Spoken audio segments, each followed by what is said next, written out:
Mr. Silent Channel. Tagalog Audio Novel Story. My Master. Kabanata 2051 hanggang 2060.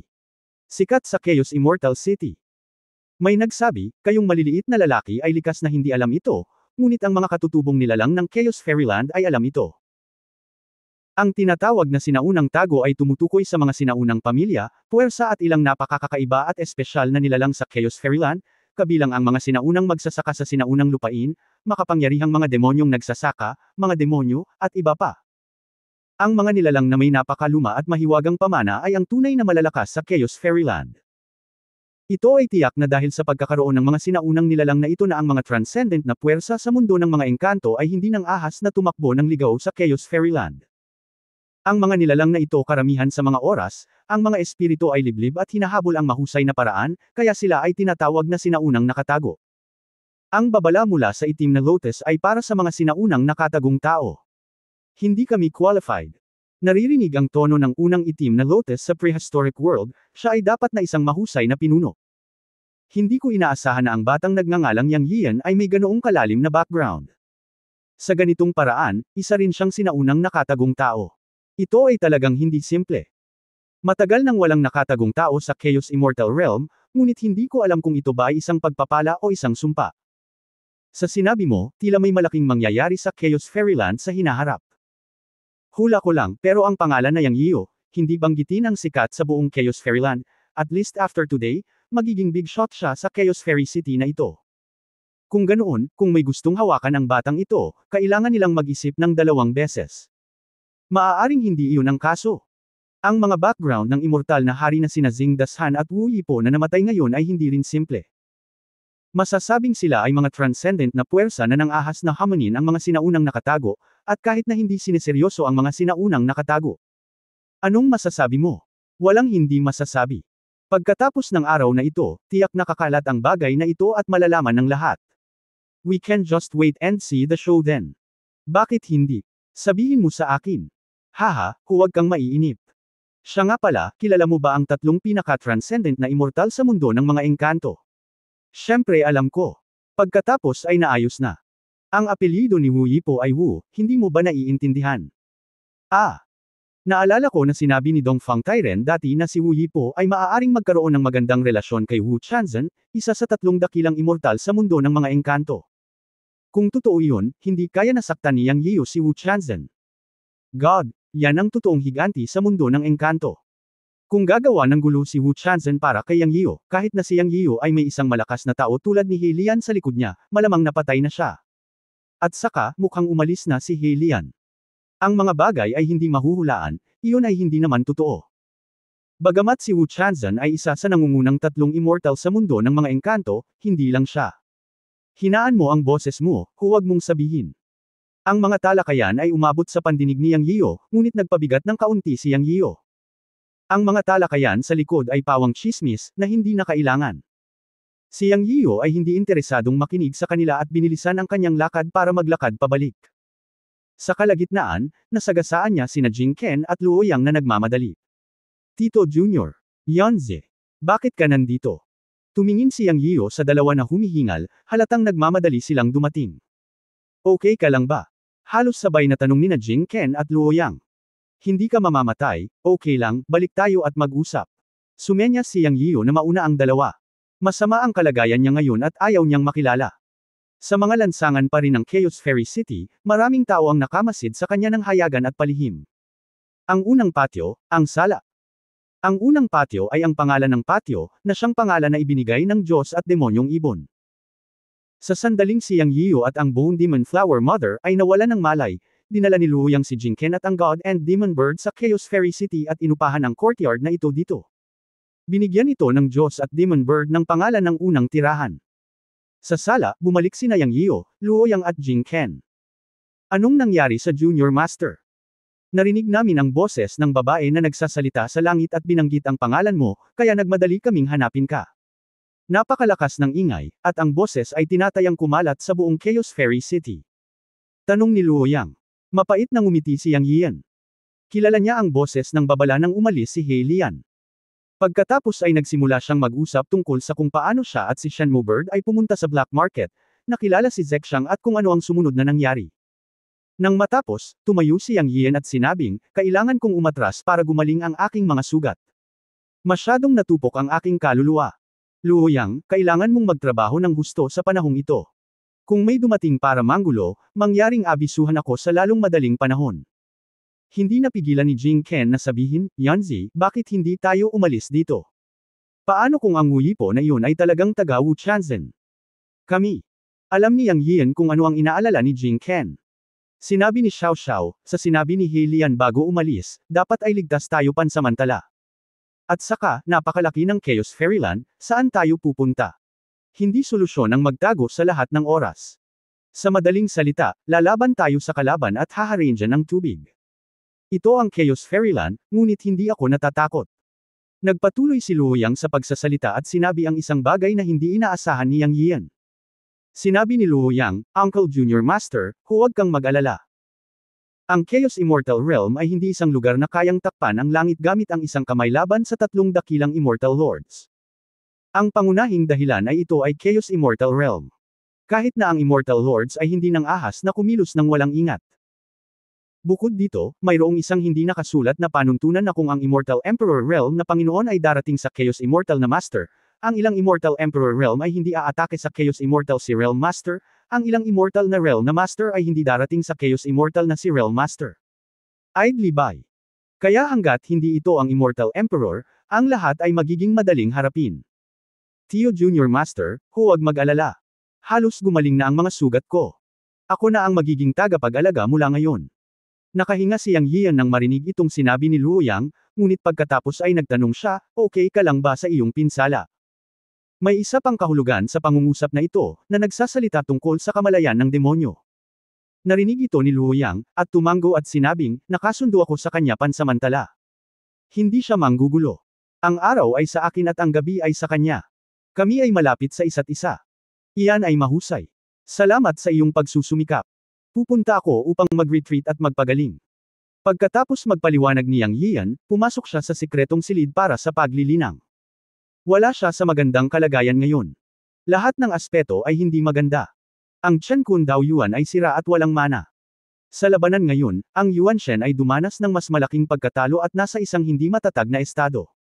Bukod sa pag-alis ni He Lian, depressed din siya. Kailangan talaga niyang magpagaling ng maayos. Pagkatapos isara ang pinto, direktang pumasok si Yang Yian sa espasyo ng Chen Kun Pot. Nag-aalala pa rin siya kay Zexang. Matapos makapasok sa Chen Kun Pot, nakita niya si Zexang at ang Demon Bird sa unang pagkakataon. Sa sandaling ito, nakita niya ang katawan ni Zexang na nagbagong anyo sa 100 metrong katawan, nakahiga sa tabi ng Dragonfish Lake, at ang Demon Bird ay nasa tabi niya. Nang mukhang tulog na silang dalawa. Sa pagsuri, nalaman ni Yang Yian na si Zexang ay may pamilyar at malakas na puwersa sa kanyang katawan sa sandaling ito, at tila siya ay nag-i-evolve. Naka-recover na ang mga sugat niya. Sa sandaling ito, biglang tumingin si Yang Yian sa Diyos at Demon Bird. Naunawaan niya na ang Diyos at Demon Bird ang nagligtas kay Zexang. Hindi lamang ito nakatulong kay Zexang na makabangon mula sa kanyang mga pinsala, ngunit nagsimula rin ito ng isang bagong yugto ng ebolusyon. Ang susi dito ay natural na dugo ng buhay ng Diyos at ng Demon Bird. Katulad ng pagligtas sa kanya ng Diyos at demonyong ibon sa simula, ito rin ay isang patak ng dugong asensya ng buhay na nagligtas sa kanya at pinayagan siyang makalusot. Malinaw, ang dugo ng asensya ng buhay ng Diyos at Demon Bird ay isang magandang bagay. Kung hindi niya tinanong ang Diyos at Demon Bird sa pagkakataong ito, tinatayang hindi iligtas ng lalaking ito si Zexang. Kahit na hindi ko alam kung magkano ang presyo, sa tingin ko ito ay dapat na marami. Ang Diyos at demonyong ibon ay nasa kalagayang natutulog na, at sa pangunawa ni Yang Yian, ang hininga nito ay napaka-unstable, at maging ang sigla nito ay malabo. Sa kasong ito, nakonsensya din si Yang Yian at inilagay ang Diyos at Demon Bird sa Life Stone. Gumamit siya ng 3 patak ng tubig ng buhay sa mahiwagang ibon, at pagkatapos ay inilagay ang ibon sa bato ng buhay. Sa ganitong paraan, mayroong patuloy na supply ng sigla upang mapanatili at mabawi ito, na maaaring makapagligtas ng buhay nito. Pagkaraan ng mahabang panahon, naniniwala akong magiging maayos ang ibon at majay gising. Matapos mag-obserba ng ilang sandali, talagang lumuwag ang hininga at sigla.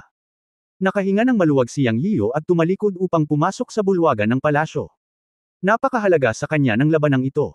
At ang kahalagahan na ito ay nasa lahat ng aspeto. Malabo niyang nararamdaman na ang pagkakataong ito ay maaaring isang nirvana sa paglilinang para sa kanya.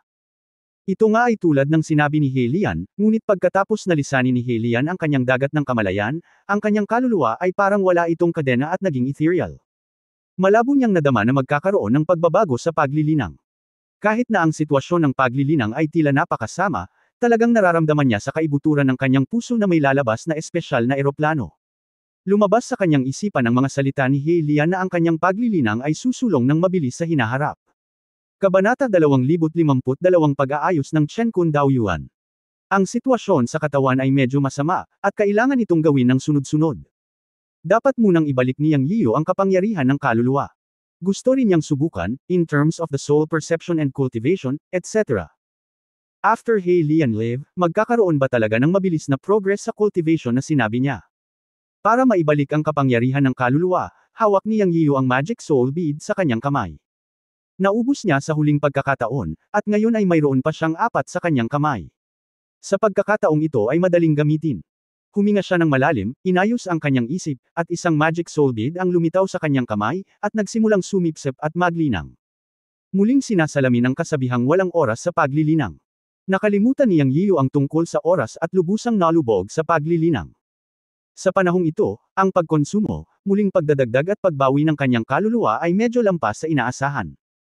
Naabsorb ang lahat ng 4 na magic soul beads, at saka lamang nabawi ang kaluluwa sa dati nitong estado. Buti na lang at walang sequelae after all. Pagkatapos ng ilang pagsasaayos, maingat na naramdaman ni Yang Yiu ang kaluluwa at talagang natagpuan ang pagkakaiba. Ang kanyang kamalayan at iba pang mga aspeto ay napabuti, at siya ay tila naging napaka-ethereal. Kung ano man ang iniisip niya, maaari niyang buksan ang kanyang isipan at maunawaan ito kaagad. Ito talaga ang sinabi ni He Lian. Kung wala ang kanyang impluwensya, magkakaroon ng mga pagbabago sa paglilinang. Ang ilang mga bagay na hindi niya maisip noon, o ang mga problema sa paglilinang, ay biglang naging malinaw sa sandaling ito. Pambihira. Ang pagtuklas na ito ay nagpasaya kay Yang Yian. Pagkatapos ay nagsimulang mag-isip si Yang Yian tungkol sa pagbawi ng Chen Kun Daoyuan. Kung ang Chen Kun Daoyuan ay hindi maibabalik, ang kanyang paglilinang ay mananatili sa antas ng unang baitang Hanyuan Daoxian, at hinding-hindi niya ito pipilitin, at maraming mahiwagang kapangyarihan ang hindi maipapatupad. Ang Daoyuan ay ang pundasyon ng paglilinang. Dapat nating mahanap isang paraan upang maibalik ito. Ayon sa mga naunang ideya, naisip ni Yang Yian na dapat siyang maghanap ng ilang likas na kayamanan upang ayusin ang nahati na Chen Kun Daoyuan, ngunit pagkatapos na maibalik ang kanyang kaluluwa sa pagkakataong ito, bigla niyang naramdaman na maaari niyang subukang ibalik ito sa pamamagitan ng paglilinang. Pagkatapos ng lahat, ang pundasyon ng paglilinang ng Daoyuan, ang paglilinang ay ang puwersang nagtutulak ng lahat. Ang mga kasanayang panloob at panlabas na Chen Kun na kanyang isinagawa ay hindi ordinaryong mga kasanayan, at ayon sa teorya ay maibabalik ang mga ito sa pamamagitan ng paglilinang. At saka, kung maghahanap siya ng natural na kayamanan para mabawi, baka hindi na siya makabawi. Hindi niya alam kung anong uri ng kayamanan ang magagamit niya para makabawi. Kinailangan niyang tanungin ang Diyos at Demon Bird. Gayunpaman, dahil sa kasalukuyang sitwasyon ng Diyos at Demon Bird, dapat niyang kalimutan ang tungkol dito. Hindi niya alam kung kailan ito gising. Sa pag-iisip tungkol sa mga tanong na ito, si Yang Yiu ay tila nagkaroon ng biglaang pagkaunawa. Alam niyang naliligaw ang mga iniisip niya noon. Pagdating sa pag-aayos ng sirang Daoyuan ng Chen Kun, una niyang naisip na gumamit ng mga panlabas na puwersa, at hindi kailanman naisip na lutasin ang problema sa loob. At ngayon, umalis ang Black Lotus, at hindi na naapektuhan ang Yuan Shen. Kumonsumo siya ng 4 na magic soul beads upang ibalik ang kapangyarihan ng Yuan Shen, upang ang Yuan Shen ay nasa normal na yugto, at bumalik sa normal ang kanyang kamalayan sa pag-iisip. Naisip niya ang isang napakahalagang problema. Bagamat nahati ang kanyang Chen Kun Daoyuan, ang mga meridian sa kanyang katawan at ang operasyon ng mga ehersisyo ay tumatakbo ng normal. Ibig sabihin, nakapagsanay siya, ngunit dahil nahati ang Chen Kun Daoyuan, ang kapangyarihan pagkatapos ng operasyon ng mga pagsasanay ay hindi maiimbak sa Chen Kun Daoyuan. Ang dahilan ay ang Chen Kun Daoyuan ay nahati at hindi makapag-imbak ng anumang mana. Naturally, walang paraan para magsanay. Ang dati niyang iniisip ay tungkol lamang sa pagkukumpuni ng Daoyuan ng Chen Kun, ngunit hindi niya kailanman naisip ang problema ng paglilinang. Ngayon naisip niya, ito ay isang pinagsamang bagay. Ito ay, hindi ba imposibleng ayusin at ibalik ang Daoyuan ng Chen Kun sa panahon ng paglilinang? Isang paraan ang pumasok sa isip niya, na balutin ang hateng Daoyuan ng Chen Kun gamit ang kapangyarihan ng Yuan Shen, isaksak ang mga bitik, at isagawa ang mga pagsasanay. Sa ganitong paraan, maiimbak ang kapangyarihan sa Daoyuan ng Chen Kun. Sa ganitong paraan, kapag may kapangyarihan sa Daoyuan ng Chen Kun, ang loob at labas ay maaaring isama, at ang hating Daoyuan ay maaaring ayusin. Sa huli, ang Daoyuan ng Chen Kun ay maaaring ayusin. Siyempre, ang pamamaraang ito ay imahinasyon lamang ni Yang Yiyo. Maging matagumpay man ito o hindi, kailangan pa rin itong subukan sa pagsasanay. Ngunit sa palagay niya ay magagawa ang pamamaraang ito, ngunit maaaring mahirap. Sa sinabi na, hanggat mayroong kahit isang maliit na posibilidad, ito ay nagkakahalaga ng pagsubok. Huminga ng malalim, sinimulan ni Yang Yiyo na subukan.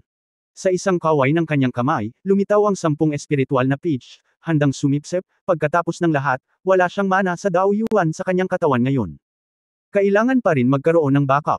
Susunod, inactivate niya ang Chen Kun Creation Technique, at pagkatapos na pakilyusan ang kapangyarihan ng kanyang kaluluwa, ibinalot niya ito sa Chen Kun Daoyuan, tinakpan ang mga bitik dito upang maiwasan ang pagtagas. Nang ang Chen Kun Creation Technique ay gumagana, ang ruta ng enerhiya ng buong katawan ay nagsimulang damaloy, at ang enerhiya ng espiritual na peach sa kanyang kamay ay hinigop niya. Medyo normal ang pakiramdam ni Yang Yiyo sa kanyang puso, at nang tumingin siya sa loob, ang enerhiya na kanyang hinigop ay napunta kay Daoyuan. Ngayon ay nag-aalala siya na baka may mangyari, at hindi niya alam kung ang paraan ng pagbabalot ng mga bitek sa Daoyuan gamit ang kapangyarihan ng kanyang kaluluwa ay gagana. Kung magtagumpay ito, maaari niyang ayusin ang Chen Kun Daoyuan. Kung nabigo ito, maaari lamang siyang mag-isip ng ibang paraan. Sa susunod na sandali, ang enerhiya ng buong katawan ay nagmula sa lahat ng direksyon at pumasok sa Chen Kun Daoyuan. Boom! Sa mapurol na katawan, si Chen Kun Daoyuan ay nanginginig at bahagyang nanginig. Nakaramdam ito ng kaba kay Yang Yiyo. Akala niya bagsak siya. Pero sa sumunod na segundo, tumawa siya. Hindi nasira, haha. Tumawa si Yang Yiyo sa kanyang puso. Ang pamamaraang ito ay talagang gumagana. Ang kapangyarihan na binalot ng kaluluwa, ngunit pagkatapos na pumasok ang enerhiya, walang problema, isang pagyanig at tunog ng adaptasyon. Ang pamamaraang ito ay magagawa. Ang kapangyarihan ay nakaimbak sa Chen Kun Daoyuan. Alam ni Yang Yiyo na walang problema. Hanggat maiimbak ang magic power sa Chen Kun Daoyuan, maaari itong tumugon sa loob at labas at magsimulang ayusin ang Daoyuan. Ang paraan ng paglilinang ay ang paghinga sa loob at labas, pagpupuno sa bawat isa. Ang acupoints ng buong katawan ay binubuksan upang makuha ang kapangyarihan ng langit at lupa, iikot ang mga meridian ng buong katawan, at pumasok sa Chen Kun Daoyuan.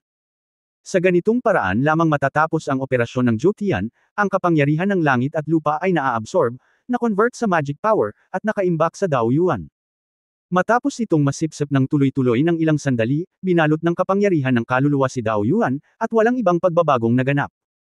Sa wakas ay gamaan ang loob ni Yang Yiyo, at pagkatapos ay nagsimulang magpakilos ng magic power upang subukang ayusin ang mga bitek sa Daoyuan. Ang pag-aayos ng unang crack ay nagsimula ng napakabagal, ngunit ito ay gumana. Alam niya na ito ay isang magandang simula. Hanggat epektibo ang pagkukumpuni, tatapusin niya ang pagkukumpuni ng Chen Kun Daoyuan. Sa oras na ito, nalaman niya na ang kapangyarihan ng Yuan Shen ay isang magandang bagay, na maaaring makatulong sa pagsasama ng magic power sa crack. Ang laki ng bitek ay lumiliit. Hindi ko alam kung gaano katagal, ang kapangyarihan ng 10 espiritual na peach ay hinigop ng hindi sinasadya, ngunit sa sandaling ito ay nagulat si Yang Yiyo nang makitang pagkatapos niyang magsanay, mas mabilis niyang nasisipsip ang kapangyarihan ng langit at lupa. Kung wala ang enerhiya na ibinigay ng espiritual na peach, ito ay napakabilis pa rin, at nagsimulang sumipsip ng kapangyarihan ng langit at lupa sa kanyang katawan. Ito ay higit pa sa 10 beses na mas mabilis kaysa sa karaniwang pagsasanay. Sa pagitan ng langit at lupa, ang kapangyarihan mula sa lahat ng direksyon ay nagtatagpo, at ang kanyang katawan ay naging isang itim na butas, sinasamsam ang kapangyarihan ng langit at lupa sa kanyang katawan tulad ng isang ahas na lumulunok ng isang balyena, at napalitan ng kapangyarihan ng mahika. Habang bumibilis ang oras at tumataas ang enerhiya ng kapangyarihan ng langit at lupa na pumapasok sa kanyang katawan, nalaman niyang bumibilis din ang pag-aayos ng crack ng Daoyuan. Ito na ba ang paglabas ng talento pagkaalis ng itim na lotus? Naisip ni Yang Yiyo sa kanyang sarili, na may kaunting emosyon. Ngayon parang totoo na. Sinabi ni He Lian na ang kanyang pag-iral ay nakaapekto sa kanyang kaluluwa, sa madaling salita, pinigilan ang kanyang talento sa paglilinang. At ang kanyang sariling talento ay maihahambing sa sinaunang henyo. Siyempre, ito ang sinabi ni He Lian, at hindi alam kung ito ay totoo o hindi. Gayunpaman, pinigilan niya siya, at kapag umalis siya, ang kanyang paglilinang ay maaaring sumulong ng mabilis. Ngayon parang hindi mali ang sinabi ni He Lian. Sa isang tiyak na sandali, ang Tiyan Kun Daoyuan ni Yang Yiyo ay bahagyang nanginig, ngunit ito ay ganap na naayos. Pagkatapos ang Tiyan Kun Daoyuan sa kanyang panloob na pangitain ay kumislap na may halo, na parang sumailalim ito sa isang qualitative transformation. Kasabay nito, naramdaman ni Yang Yiyo ang pagkakaroon ng Donghuang Bell, ang Gate of Yudo, at ang Destiny Star statue ng ayusin ng Tiyan Kun Daoyuan. Sa wakas bumalik, haha. Natawa si Yang sa kanyang puso. Ngunit sa oras na ito, nagpatuloy ang kanyang paglilinang na parang balyena na lumalamon ng ahas, at nagsimulang mag-ipon ang mana sa Tiyan Kun Daoyuan. Unti-unting lumipas ang oras. Hindi ko alam kung gaano katagal, isang araw, isang buwan, isang taon, o mas matagal pa. Si Yang Yiyo ay lubusang nalubog sa estado ng paglilinang. Ang daigdig sa labas ay nakasentro sa kanilang unang paninirahan, at ang sigla ng langit at lupa mula sa lahat ng direksyon ay dumagsa, kumalat ng libu-libong milya. Ang pagtitipon ng kapangyarihan ng langit at lupa ay ikinaalarma ng maraming magsasaka sa Xiandan City. Kabanata 2053 Pagpasok sa dakilang kasakdalan ng Hanyuan Daoxian. Si Yang Yiyo mismo ay hindi alam kung gaano kakilakilabot ang kanyang paglilinang ng kapangyarihan ng pandarambong sa langit at lupa, at naalarma na nito ang maraming nilalang sa Chaos Immortal City. Sa sandaling ito, siya ay ganap na pumasok sa isang malalim na estado ng paglilinang. Hindi niya kailanman naramdaman na ang paglilinang ay magiging kasiya siya tulad ng ngayon. Kaguluhan. Walang kamatayang lungsod. Sa isang pawid na patio sa kailaliman ng isang malaking mansyon sa kanluran ng lungsod, isang matandang nakaputi na nagdidilig ng mga bulaklak at damo ay biglang tumingin sa gilid ng silangan ng lungsod. Ang matandang nakaputi ay tumingala sa langit at bumulong sa kanyang sarili, nakakatakot na paglilinang ng kapangyarihang pandarambong, ngunit hindi ko alam kung sino ang nagsasanay ng ganito. May isang tao na suriin. Oo. Isang tugon ang lumabas ng wala sa loob sa looban. Isang malaking lilang kagubatan ng kawayan sa hilaga ng lungsod, isang marangal na ginang ang nakaupo sa isang malaking bato sa lawa at nagninilay-nilay. Binuksan niya ang kanyang mga mata at tumingin sa lupain sa silangan ng lungsod, ngunit ang kanyang mga mata ay kumikislap saglit, at pagkatapos ay muli niyang ipinikit ang kanyang mga mata at nagpatuloy sa pagmumuni-muni. Sa isang napakagandang mansyon sa timog ng lungsod, lumabas ng silid ang isang binata, tumingin sa langit at sinabi sa sarili, nakakatuwa. Magpadala ng isang tao upang tingnan kung ang pamilyang Dongfang iyon. Oo, Master. Isang matandang alipin ang yumuko at umalis. Sa silangan ng lungsod, ang Dongfang Family Mansion, ang Goldfish Lake. May pavilion sa lawa, ang Goldfish Pavilion. Sa bulwagan, nakikipaglaro ng chess sa isang pandak at payat na binata ang isang matanda na nakasuot ng berdeng damit na mukhang nasa 80s na, puting buhok at balbas na mahuhulog sa lupa. Nang makagalaw ang matanda ay bigla itong huminto na parang may naramdaman. Ang payat na binata sa kabilang panig ay tumingala sa langit at nakangiting nagsabi, Lolo, ano ang tingin mo sa batang iyon? Ang matanda ay gumawa ng hakbang at sinabi, ikaw ay umunlad kamakailan. Patuloy na magtrabaho. Alalahanin ang sinabi ni Lolo. Minsan, ang paghahanap ng katotohanan ay naghahanap ng puso, tulad ng mga piraso ng chess sa chessboard. Walang nakakaalam kung ano ang mangyayari bago ang mga piraso ng chess, ngunit pagkatapos na gawin ang mga piraso ng chess, ang mundo ay magbabago ng malaki at magkakaroon ng mahimalang epekto. Hehe, malayo pa ang apo. Lolo, gusto kong puntahan. Dapat itong batang iyon. Napaka-interesante at napakasarap sa panlasa ko. Sabi mo ang pamilya namin ng Dongfang lang ang kasama ko. Ang populasyon ay lumiliit. Kung mayroong isang kagiliw-giliw na maliit na kaibigan, ito ay magiging mahusay, nakangiting sabi ni Dongfang Ironman at gumawa ng hakbang sa pag-asa. Madulas ka na maliit na demonyo. Go! Alam ni Lolo na hindi kayang hawakan ng taong nag-iingat sa iyo ang puso mo. Huwag kang matakot sa nanay mo kasama ng lolo mo. Nakangiting sabi ng matandang naka-green. Hahaha, alam ko na ikaw ang pinakamagandang tao sa mundo. Huminto si Dongfang Ironman sa paglalaro ng chess at tumayo at tumakbo. Gayunpaman, pagkalabas ng pavilion, huminto siyang muli, lumingon at tinanong ang matanda, Lolo, pag-isipan mo munang mabuti. Sa pagkakataong ito, malamang na masaktan ng apo mo si Wu Chanzan. Malamig na bamantong hininga ang matandang nakaberde, si Wu Chanzan ay talagang isang malaking shot sa mundo ng mga engkanto, ngunit hindi niya maabot ang Chaos Fairyland. Kung talagang walang kahihiyang umabot siya, ako, si Dongfang Haotian, ay hindi ako natatakot sa kanya. Anak ka ay apo ng Dongfang Haotian ko. Huwag kang mag-isip ng anumang bagay tungkol sa isang magandang bagay at magagawa mo ang isang bagay kung magagawa mo yun. Makipagkaibigan sa kanya, ito ay isang mahusay na tagumpay para sa aming pamilya Dongfang. Marahil, kumpara sa mga sinaunang inapo sa Chaos Fairyland, ang Black Lotus noong araw na iyon, si Wu Chanzan ay talagang wala.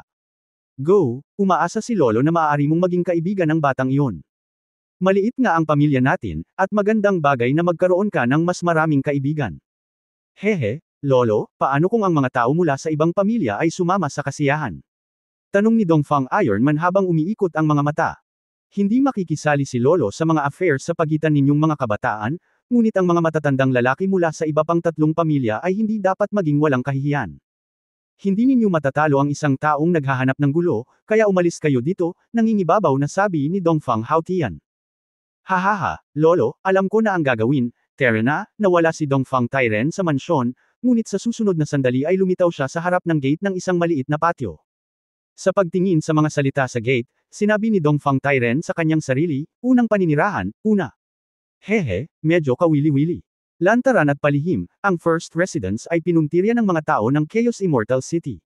Si Yang Yiyo ay gumawa ng sobrang ingay, na nagpakaba kina Luo Yang at Jing Ken. Ngunit walang paraan. Ang kapangyarihan ng langit at lupa na nagmumula sa lahat ng direksyon sa buong campus ay halos umabot sa isang lugar sa paglipas ng panahon. Nagkaroon ng maraming ingay. Alam ni na Luo Yang at Jing Ken na may mangyayari at maraming tao ang pumupuntirya sa kanila. Naramdaman ko na rin ang paghinga sa labas ng maliit na patio. Sa oras na ito, tinatitigan at protektahan ko lang si Yang Yiyo. Lumipas ang oras araw-araw. Mula sa unang tensyon, hanggang sa huli, hindi napansin ni na Luo Yang at Jing Ken na may nagmamadaling pumasok. Ito ay medyo kakaiba, ngunit ito ay isang magandang bagay din. Walang nang istorbo sa kanila. Nakaupo lang ang dalawa sa looban para mag-practice. Gayunpaman, ang kapangyarihan ng langit at lupa sa buong patio ay napakalakas. Ang ganitong mga pagkakataon ay bihira. Hindi ko alam kung ano ang ginawa ni Yang Yian sa pag-iisa upang maakit ang napakalaking at napakalawak na kapangyarihan ng langit at lupa, ngunit sa tingin ko ay naging maayos ang kanyang pagsasanay. Sa panahong ito, hindi nagkamali ang kamalayan ng demonyo, na nagpaga ng pakiramdam ni Jing Ken. Sa wakas isang araw, tumigil ang kapangyarihan ng langit at lupa. Ngunit sa susunod na sandali, tumunog ang pinto.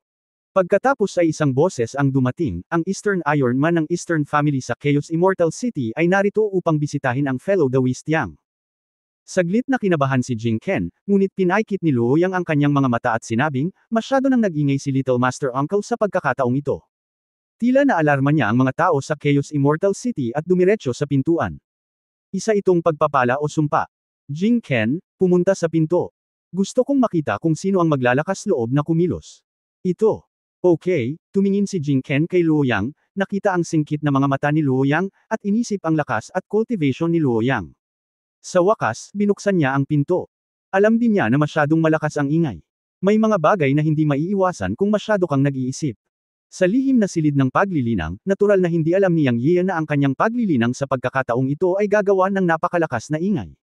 Matapos ganap na maayos ang Chen Kun Dao Yuan, lumubog siya sa cultivation. Sa pagkakataong ito ay sa wakas ay tumigil na siya, at huminto siya sa kanyang sarili. Noon lang niya napagtanto na hindi niya sinasadyang nilinang hanggang sa rurok ng Han Yuan Dao Xian Great Perfection. Ang hakbang na ito ay ang kaharian ng Immortal Lord. Sa sobrang gulat niya ay hindi na siya nakabalik sa katinuan ng matagal. Totoo na ang paglilinang ay sumusulong ng mabilis. Naramdaman ang paglilinang ng rurok ng Han Yuan Dao Xian Great Perfection sa kanyang katawan, hindi napigilan niyang ang pag-ungol sa kanyang sarili. Sa pagkakataong ito, sa wakas ay naniwala siya na totoo ang sinabi ni He Lian.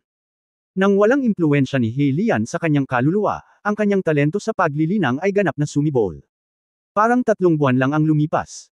Sa loob ng 3 buwan, hindi lang niya inayos ang Chen Kun Dao Yuan, ngunit nagpunta rin mula sa kaharian ng unang baitang ng Han Yuan Dao Xian patungo sa rurok ng kasalukuyang Han Yuan Great Perfection pagkatapos ng malalim na paglilinang. Siya maaaring tumuntong sa kaharian ng immortal na Panginoon anumang oras. Ang buong lihim na silid ay nagkaroon pa rin ng kapangyarihan ng langit at lupa. Pagkatapos ay napagtanto niya na natanggap niya ang halos lahat ng kapangyarihan ng langit at lupa nang hindi namamalayan. Hindi nakakagulat na pumasok siya sa kaharian ng mahusay na pagiging perpekto ng Han Yuan Dao Xian sa isang hininga. Siya ay talagang isang henyo. Ito ang pagsusuri na ibinigay mismo ni Yang. Matapos patakbuhin ang mga pagsasanay at pakiramdam ito, natitiyak niya na ang bilis ng kanyang kasalukuyang paglilinang ay tiyak na 10 beses kaysa sa mga magsasaka ng parehong antas. Sa sandaling ito, pakiramdam ni Yang Yian ay isang cultivator, tulad ng perpektong talento sa pundasyon na binanggit ng matanda. Ayon sa ganitong uri ng talento sa paglilinang, karapat-dapat siyang tawaging henyo. Gayunpaman, ang bawat bottleneck ay hindi malulutas sa pamamagitan ng pagsipsip ng sapat na kapangyarihan ng langit at lupa, ngunit nangangailangan din ng pag-unawa sa mahusay na paraan. Ang mga ito ay dapat na mabuti pagkatapos na ang Yuanshen ay hindi na maapektuhan ng itim na lotus. Ang sitwasyon ng paglilinang ay ganap na normal na ngayon at nakabawi. May tatlong susunod na gagawin. Una, kailangan niyang pag-aralan ang paraan ng pagkontrol sa espada na iniwan ng Black Lotus. Sa araw na iyon, ang paraan ng pagkontrol ng espada ng Black Lotus sa pagpatay sa immortal na haring si Xing Dashan ay napakagwapo sa kanyang paningin. Ang pamamaraang ito ng pagkontrol sa espada ay malinaw na isang napakataas na antas ng paraan ng pagkontrol sa espada. Kung hindi niya ito matutuhan, magsisisi siya sa kanyang kasalukuyang talento sa cultivation at Black Lotus. Pangalawa, kailangan niyang pinuhin ang elixir. Una, kailangan niyang pinuhin ang isang furnace ng Jinyuan Daloo Xiandan para magamit ni Jinken para mapabuti ni Jinken ang kanyang cultivation. Sa Chaos Immortal Realm, hindi niya magagawa ng walang lakas. Bilang para sa walang kamatayang gamot para sa pagdadalisay ng Jinyuan Hanyuandan, ang mga pantulong na materyales ay binili lahat sa black market. Sa kasamaang palad, ang pangunahing gamot ay hindi natagpuan. Matapos makita si Zexang sa araw na iyon, direktang sumiklab ang malaking labanan. Naisipan niyang hanapin ito pagkatapos umalis sa retreat. Dapat niyang mahanap ang pangunahing gamot para sa pagpino kay Jinyuan Hanyuandan. Naramdaman niya na hanggat pinino niya si Jinyuan Hanyuandan, maaari siyang makapasok sa kaharian ng Immortal Lord. Kapag naabot niya ang kaharian ng Immortal Lord, maaari siyang ituring bilang threshold para makapasok sa malakas sa immortal na mundo. Pangatlo, kailangan niyang makita ang sitwasyon ni Zexang at Shenmue Bird. Kung ikukumpara sa unang dalawa, mas mahalaga sa kanya sina Zexang at Shenmue Bird. Sa pag-iisip nito, gumalaw ang kamalayan ni Yang Yian, at sa susunod na sandali ay nasa puso niya. Nakita niya ang isang babae na nakaupo sa tabi ng Longyu Lake. Hindi ba siya si Zexang? Kabanata 2054, paglipad ng 100 metro ng espada. Isang espada sa 100 meter na si Yang Yiu ay lumitaw sa gilid ng Longyu Lake sa isang iglap. Zexang. Lumingon si Zexang at nakitang medyo namumula ang mga mata ni Yang Yiu. Hindi siya umimik, bagkus ay itinapon niya ang sarili sa mga bisig ni Yang Yiu. Okay lang, okay na, tapos na ang lahat. Bagamat walang sinabi si Zexang, alam ni Yang Yiu kung ano ang iniisip ng hanggal na babaeng ito. Kasabay nito, isinumpo niya si Yan Shiksha ng libu-libong beses sa kanyang puso. Si Yan Shiksha ang nagtanim ng ilang uri ng pag-ibig kay Zexang, kaya ang babaeng ito na hindi pa nasangkot sa mundo ay mag-ilusyon tungkol sa pag-ibig ng tao at ituloy ito. Sa pagkakataong ito, nakita ni Yang Yiu ang pagpupersage ng hanggal na babaeng ito. Bagamat kadalasan ay hindi siya gaanong nagsasalita, mayroon siyang hinahabol sa kanyang natukoy. Higit sa lahat, naantig si Yang Yiu. Nagawa niyang magpasya na harapin ang malakas kasama si Yang Yiu sa sandali ng buhay at kamatayan, at handa siyang bayaran ang presyo ng kanyang buhay para dito. Ang ganitong uri ng babae ay nagpainit kay Yang sa kanyang puso at nakaramdam ng higit na pagkabalisa para sa kanya. Nangako siyang protektahan siya ng mabuti sa kanyang puso. Kamusta ka na? Pagkaraan ng ilang sandali, binitawan ni Zexang si Yang Yiu at tumangala para tanungin siya. Okay na ako ngayon. Maaari itong ituring na isang blessing in disguise. Ang aking cultivation ay umabot na sa rurok ng great perfection of the Hanyuan Daoxian. By the way, what about you? Let me see. Tumingin si Yang Yiu kay Zexang habang nagsasalita, ngunit natigilan. Nalaman niya na naabot na talaga ni Zexang ang kaharian ng maagang yugto ng Immortal Lord. Sa orihinal, nang siya ay nakapasok, naisip niya na sa wakas ay nalampasan na niya si Zexang sa paglilinang, at siya ay kampante, ngunit hindi niya inaasahan na naabot na ni Zexang ang kaharian ng maagang yugto ng immortal na Panginoon. Noong nasa black market, sinunog ni Zexang ang sarili upang piliting itaas ang kanyang cultivation sa kaharian ng great perfection ng Hanyuan Daoxian, ngunit alam ni Yang Yiu na ito ay isang lihim na pamamaraan lamang at pansamantala lamang. Pagkatapos ng labanan, siya ay pagod at maaaring mamatay anumang oras, kaya hiniling niya sa Diyos at Demon Bird na iligtas si Zexang. Naisip niya na kahit na hilahin ng Diyos at demonyong ibon si Zexang mula sa mga pintuan ng impyerno, siya ay malubhang masasaktan, at mabuti kung mailigtas niya ang kanyang buhay. Sino ang mag-aakala na hindi lamang ang kanyang buhay ang maliligtas, ngunit siya rin ay makakapasok sa kaharian ng walang kamatayan na Panginoon. Medyo nakakagulat talaga. Ang dahilan kung bakit niya hiniling sa Diyos at Demon Bird na iligtas si Zexang ay dahil alam niya na ang asensya at dugo ng Diyos at Demon Bird ay napakalakas. Kung may iligtas siya nito sa huling pagkakataon, may iligtas nito si Zexang sa pagkakataong ito, ngunit masyadong malubha ang pinsala ni Zexang, kaya sapat na iyon para iligtas ang kanyang buhay. Ngayon ay tila minamaliit pa rin niya ang diwa at dugo ng Diyos at Demon Bird. Talagang pinayagan nito si Zexang na direktang umaban sa antas ng Immortal Lord. Matapos mamulat, naging masaya si Yang Yian. Ang tagumpay ni Zexang ng Immortal Lord ay isang magandang bagay. Sa iilan sa kanila, tanging si Luoyang lamang ang dakilang master ng Immortal King, ngunit espesyal ang sitwasyon ni Luoyang. Hindi siya karapat-dapat na maging isang immortal na Panginoon dahil sa impluwensya ng kamalayan ng demonyo. Ngayong mayroon na siyang Immortal Lord ni Zexang, ito ay isang magandang bagay para sa kanya. Pagkatapos ng pag-uusap ng dalawa, tumingin muli si Yang Yian sa Diyos at demonyong ibon at nalaman niyang ganoon pa rin ito. Gayunpaman, sa kapangyarihan ng Life Stone na nagpapalusog dito, dapat itong maayos, ngunit hindi ko alam kung kailan ito makakabawi at magising. Pagkatapos ay tinanong ni Yang Yiu si Zexang, nga pala, ano ang nangyari kay Meng Tian at sa iba pa? Namutla ang mukha ni Zexang at sinabing, nang mahuli ka ng madugong liwanag noong araw na iyon, sinimulan namin ni Meng Tian na habulin ka sa iyong aura, at sinundan ka hanggang sa Chaos Fairyland. Sa hindi inaasahang pagkakataon, nabangga ko ang diwata na nagngangalang Wu Yipo na nakahuli sa akin ng walang sabi-sabi. Pagkatapos ng matinding pakikipaglaban, sa palagay ko ay nahuli na ako ni Meng, ngunit nahuli ko si Meng, ngunit ngayon ay nahuli ko si Meng, ngunit nahuli ko si Meng, ngunit nahuli ko si Meng. Hindi ko alam kung nasaan siya. Si Ding Hepeng at ang iba ay naglunsad ng Refining Immortal Alliance para hanapin siya. Saglit na nag-isip si Yang Yiu at sinabing, dapat ay magaling si Meng Tian. Siya ito ay isang ghost cultivator na medyo magaling tumakas. Gagawa ako ng paraan upang mahanap siya pagkatapos kong makalabas sa retreat. Ang hukbo ng ghost cultivator ni Meng Tian ay nasa aking Chenkun Pot Space pa rin. Hindi magiging mahirap na maglunsad ng paghahanap sa oras na iyon. Sa ganitong paraan, dapat mo munang patatagin ang iyong cultivation realm. May mga bagay din akong dapat gawin at kailangan kong umatras. Sa pagkakataong ito ay pinatay namin sina Wu Yipo at Xing Dashan, ang walang kamatayang hari. Sa tansya ko, may mga puwersa sa likod nila. Ang mga kalaban na makakaharap natin sa hinaharap ay maaaring napakalakas. Ang lahat ay nangangailangan ng lakas. Hindi sinabi ni Yang Yiu kay Zexang ang tungkol sa narinig niya noong araw na iyon tungkol sa posibleng kapangyarihan ni Wu Yipo kay Wu Chanzhen. Malabo niyang sinabihan siya ng ilang salita dahil natatakot siyang mag-alala siya. Anyway, alam niya na kung talagang may koneksyon si Wu Yipo kay Wu Chanzhen, hindi matatapos ang usaping ito, at magkakaroon ng malaking labanan sa hinaharap. Bagamat katatapos lamang niya sa kanyang paglilinang, naramdaman pa rin ni Yang Yiu na ang kanyang lakas ay hindi sapat at malayo pa sa sapat. Kailangan niyang patuloy na magsumikap upang linangin at maghanap ng mga paraan upang madagdagan ang kanyang lakas. Alam ko, tumanggaw si Zexang bilang pagsang-ayon. Pagkatapos ng pangyayaring ito, nag-mature at lumaki ang kanyang isip, at alam din niya ang kahihinatnan. Bumalik si Yang Yiu sa bulwagan ng palasyo upang ipagpatuloy ang pag-urong.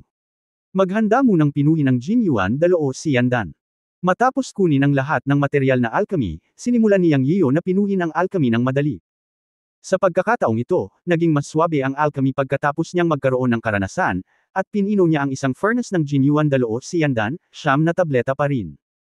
Gayunpaman, noong inaayos niya ang mga item, nakita niya ang isang dagwang storage ring, na pag-aari ng Immortal King na si Xing Dashan, at wala siyang oras na tingnan ito.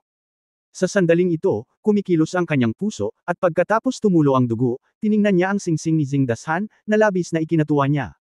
Madali lang makuha, hahaha. Sinuri ni Yang Yiu ang storage ring ni Xing Dashan at nakita ang pangunahing gamot na pinuntahan niya sa black market para hanapin. Ang storage ring ni Xing Dashan ay mayroong pangunahing gamot para sa pagdadalisay ng Jin Yuan Han Yuan Dan. Ito ay mabuti. Nag-aalala siya na wala siyang pangunahing gamot para mapino ang Jin Yuan Han Yuan Dan, ngunit hindi niya inaasahan na ang singsing ni Xing Dashan ay mayroon ito. Susunod, maaari niyang pinuhin ang Han Yuan Dan na maaari niyang kunin. Bilang karagdagan sa paunang puhunan, nakahanap din si Yang Yiu ng 10,000 high-grade fairy stone, 30,000 mid-grade fairy stone, at 50,000 low-grade fairy stone sa storage ring ni Xing Dashan. Ito ay talagang isang malaking halaga ng pera para sa kanya. Mayroon ding ilang iba pang walang kamatayang gamot at mga materyales sa pagdadalisay, na karaniwang mga bagay. Ipinagpatuloy ni Yang Yian ang pagpino ng tableta ng may kagalakan. Tumagal ng 7 araw para mapino ni Yang Yian ang Jin Yuan Han Yuan pill, ngunit sa kasamaang palad ay 3 lang. Pero hindi naman masama para sa kanya. Anyway, isang pill lang ang kailangan para makalusot. Naisip niya na kapag ang kanyang paglilinang ay naging matatag, maaari niyang kunin ito sa angkop na panahon at maapektuhan ang kaharian ng walang kamatayang Panginoon. Pagkatapos ilagay ang pill, sinimulan ni Yang Yian ang huling item. Intindihin ang paraan ng paglipad ng espadang iniwan ni He Lian. Ito ang higit niyang pinahahalagahan. Kung matagumpay niyang maisasanay ito ang magiging pinakamahusay na magic ng pangmatagalang labanan. Malaki ang inaasahan niya sa sinabi ni Hylian noong araw na iyon, na nagpapalipad ng espada ng libu-libong milya upang patayin ang kaaway, o kahit na patayin ang kaaway sa kabila ng hangganan. Ngunit naunawaan din niya na kung mas mahusay ang magic method, mas mahirap itong magsanay. Nang kumpiyansa siya, hindi niya sinabi na kaya niyang mag-practice sa antas ng paglipad ng espada tulad ni Hylian, basta may maliit na tagumpay, sapat na, dahan-dahan. Ang pagsasanay sa paraan ng paglipad ng espada ay nangangailangan ng sapat na malaking lugar, na hindi posible sa palasyong ito. Gumalaw ang puso ni Yang Yian at dumiretso siya sa isang lambak sa espasyo ng Chen Kun Pot. Upang ipatawag ang Dragon Slaying Sword, naalala niya ang isang bagay sa oras na ito. Ibig sabihin, ang Dragon Slaying Sword ay hindi maaaring ilagay sa Chen Kun Pot. Sa sandaling ito, ang pangunahing katawan ni Yang Yiyo ay nasa Chen Kun Pot, at ang Dragon Slaying Sword ay nasa kanyang katawan. Sa ganitong paraan lamang ito makapasok sa espasyo ng Chen Kun Pot. Hindi ko talaga alam kung ang Dragon Slaying Sword ay magkakaroon ng anumang epekto sa espasyo ng Chen Kun Pot ngayon. Pinag-isipan itong mabuti ni Yang Yiyo, dapat pwede na ngayon di ba? Dahil ang Chen Kun Pot ay kontrolado ng Chen Kun Spirit noon, at ngayon ay inalis na niya ang Chen Kun Spirit, at siya ay ganap na naging master ng Chen Kun Pot. Pwedeng-pwede. Sinabi ni Yang sa kanyang sarili, at gumalaw ang kanyang puso, at maingat niyang tinawag ang Dragon Slaying Sword mula sa kanyang katawan. Buzz! Tumunog ang espada, at lumitaw ang Dragon Slaying Sword sa harap ni Yang Yiyo. Ayos lang. Nakahinga ng maluwag si Yang Yiyo. Alam niyang tama ang hula niya. Sumunod, sinimulan niyang maunawaan ang paraan ng pagkontrol sa espadang itinuro ni Hylian. Ang mga lihim na diskarte sa pagkontrol ng espada sa kanyang isipan, kung unti-unting bigyang kahulugan, ay hindi ganoon kahiwaga. Ang paraan para makontrol ang espada ay ang kontrolin ito. Gamitin ang kapangyarihan ng kaluluwa para kontrolin ang Dragon Slaying Sword, sa tulong ng mana, paghimok, at kaparehong kalooban ng mga Diyos. Ang haba at kapangyarihan ng kontrol ng espada ay nakasalalay sa lakas ng kaluluwa at mana ng individual. Siyempre, ang mga lihim na pamamaraan ay kinakailangan upang magamit ang mahusay na kapangyarihan. Doon ay 4 na pamamaraan ng pagkontrol sa espada upang patayin ang kalaban, pagputol ng tubig, paghahati sa lupa, pagbubukas ng langit, at pagpatay sa mga Diyos. Nagsimulang maunawaan at maunawaan ni Yang Yiyo. Mahigit 2 taon ang lumipas sa isang iglap, at nagsimula siyang lumipat sa araw na ito. Bumangon ka. Ang Dragon Slaying Sword ay ipinasok sa lupa, at si Yang Yiyo ay nagsimulang pumasok sa aktwal na yugto ng labanan. Ang kapangyarihan ng kaluluwa ay nakipag-ugnayan sa Dragon Slaying Sword. Ang Dragon Slaying Sword ay nanginig at lumipad pataas. Sa hindi inaasahang pagkakataon, hindi inaasahan ni Yang Yiyo na magtagumpay sa paggamit ng paraan ng pagkontrol sa espada. Ang dagandong sa pagitan niya at ng Dragon Slaying Sword ay napakataas, at ang espada ay may espiritu ng espada, kaya ang liksi at dagandong induction ay mas malakas. Ang kulang sa kanya ay ang kontrol. Ang paraan ng pagkontrol ng espada na iniwan ni Hylian para sa kanya ngayon ay para sa Dragon Slaying Sword. Bagaman ito ay kontrol, ito ay angkop dahil ang espada ay sinadya upang kontrolin. Noong nakaraan, ginamit niya ang Dragon Slaying Sword sa pamamagitan ng paghawak nito sa kanyang kamay at direktang tinadtad ito, na medyo simple at magaspang. Pero ngayon iba na. Ang paraan ng pagkontrol sa espada ay kontrolin ang kaaway gamit ang isip. Kung mas malakas ang isip ng kaluluwa, mas malakas ang kontrol. Ang tila simpleng kontrol ng espada ay talagang hindi ganoon ka-simple. Nangangailangan din ito ng kaukulang mga galaw ng kamay upang himukin ito. Kapag ang isip ay bumangon at ang Dragon Slaying Sword ay lumipad at tumugon, si Yang Yiyo ay sumunod sa mga turo ni Hylian, at bumuo ng isang solong kamay na kilos, na itinuro ang malaking bato na 10 metro ang layo sa lambak, go! Ang Dragon Slaying Sword ay nag-vibrate at nanginginig ng 2 beses, ngunit lumilipad lamang ito ng 3 metro at pagkatapos ay huminto. Dahil dito napangiwi si Yang Yiyo. Hindi tama. Paano ito makakalipad lamang ng 3 metro kung ito ay ginagamit ng mahigpit ayon sa paraan ng pagkontrol sa espada? Sa bilis na ito, pabayaan ang pagpuputol ng isang malaking bato, magiging mahirap na lumipad ng 10 metro patungo sa malaking bato. Halika muli. Gumalaw ang isip ni Yang Yian, at gumalaw siya sa kanyang isip. Go, siya. Lumipad pa ng 3 metro. 2 beses na lumipad ng 6 na metro, na talagang nagpa-depress kay Yang Yian. Hindi na siya nagmamadaling magpalipad ng espada sa pagkakataong ito. Huminto siya at nagsimulang mag-isip. Dapat may problema sa link na iyon. Pagkatapos, dahan-dahan ang pag-iisip. Makalipas ang kalahating oras, biglang naalala ni Yang Yian na nakalimutan niya ang kapangyarihan ng langit at lupa at ang enerhiya ng langit at lupa. Ito ay hindi sapat para sa kanya na magkaroon ng isang malakas na kalooban ng kanyang kaluluwa. Kailangan niya ng suporta ng mana para makontrol ang espada. Kailangan niyang i-connect ang kapangyarihan ng langit at lupa para gumana ito. Siya kinokontrol ang Dragon Slaying Sword gamit ang kanyang isip, nararamdaman ang kapangyarihan ng langit at lupa sa paligid niya, at hinahayaan ang kapangyarihan ng langit at lupa na itulak ang Dragon Slaying Sword. Ito ang pinakamataas na kapangyarihan, at ang bilis ng pagkontrol sa espada ay magiging napakataas. Matapos isipin ito, nang kinokontrol ni Yang Yian ang Dragon Slaying Sword, ang kanyang isip ay nakadikit sa Dragon Slaying Sword, at pagkatapos ay sa isang tiyak na lawak, ang kanyang isip at ang Dragon Slaying Sword ay nagkakaisa. Naramdaman niya ang kapangyarihan ng langit at lupa sa paligid niya, at pagkatapos ay sinubukang itaboy ang Dragon Slaying Sword. Oo nga, pagkatapos ng lakas sa pagitan niya at ng langit at lupa ay gumawa ng dagandong, isinama niya ang enerhiya sa pagitan ng langit at lupa sa Dragon Slaying Sword. Sa oras na ito, naramdaman niya na ang Dragon Slaying Sword ay parang isda sa tubig, at parang saranggola sa malakas na hangin. Nagpatuloy ang dagandong, at hanggat may iniisip siya, makakaalis na siya sa isang iglap. Bukod dito, sa ganitong estado, kapag bumunot siya ng espada, gagamitin niya ang momentum ng langit at lupa, o ang kapangyarihan ng langit at lupa na naaakit sa pag-atake, at ang kapangyarihan ay magiging napakalakas sa oras na iyon. Sa isang twist ng spell sa kanyang kamay, si Yang Yiyo ay bamulong ng dalawang salita, Go, Kill. Sabi nga sa kasabihan, kung mabisa mo ang isang spell, you will master all spells.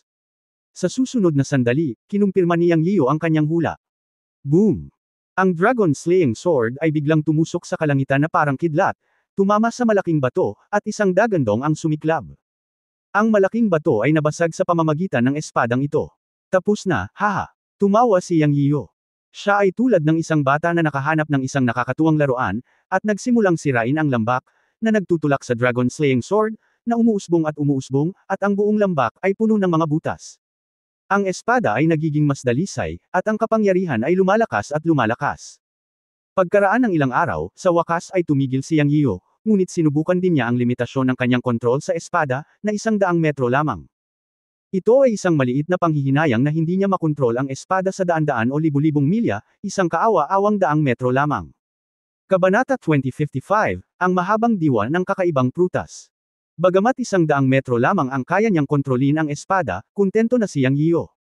Pagkatapos ng lahat, kinokontrol niya ang Dragon Slaying Sword, isang mabigat na espada, at ang pagpasok sa paraan ng pagkontrol sa espada. Ito ay isang magandang simula.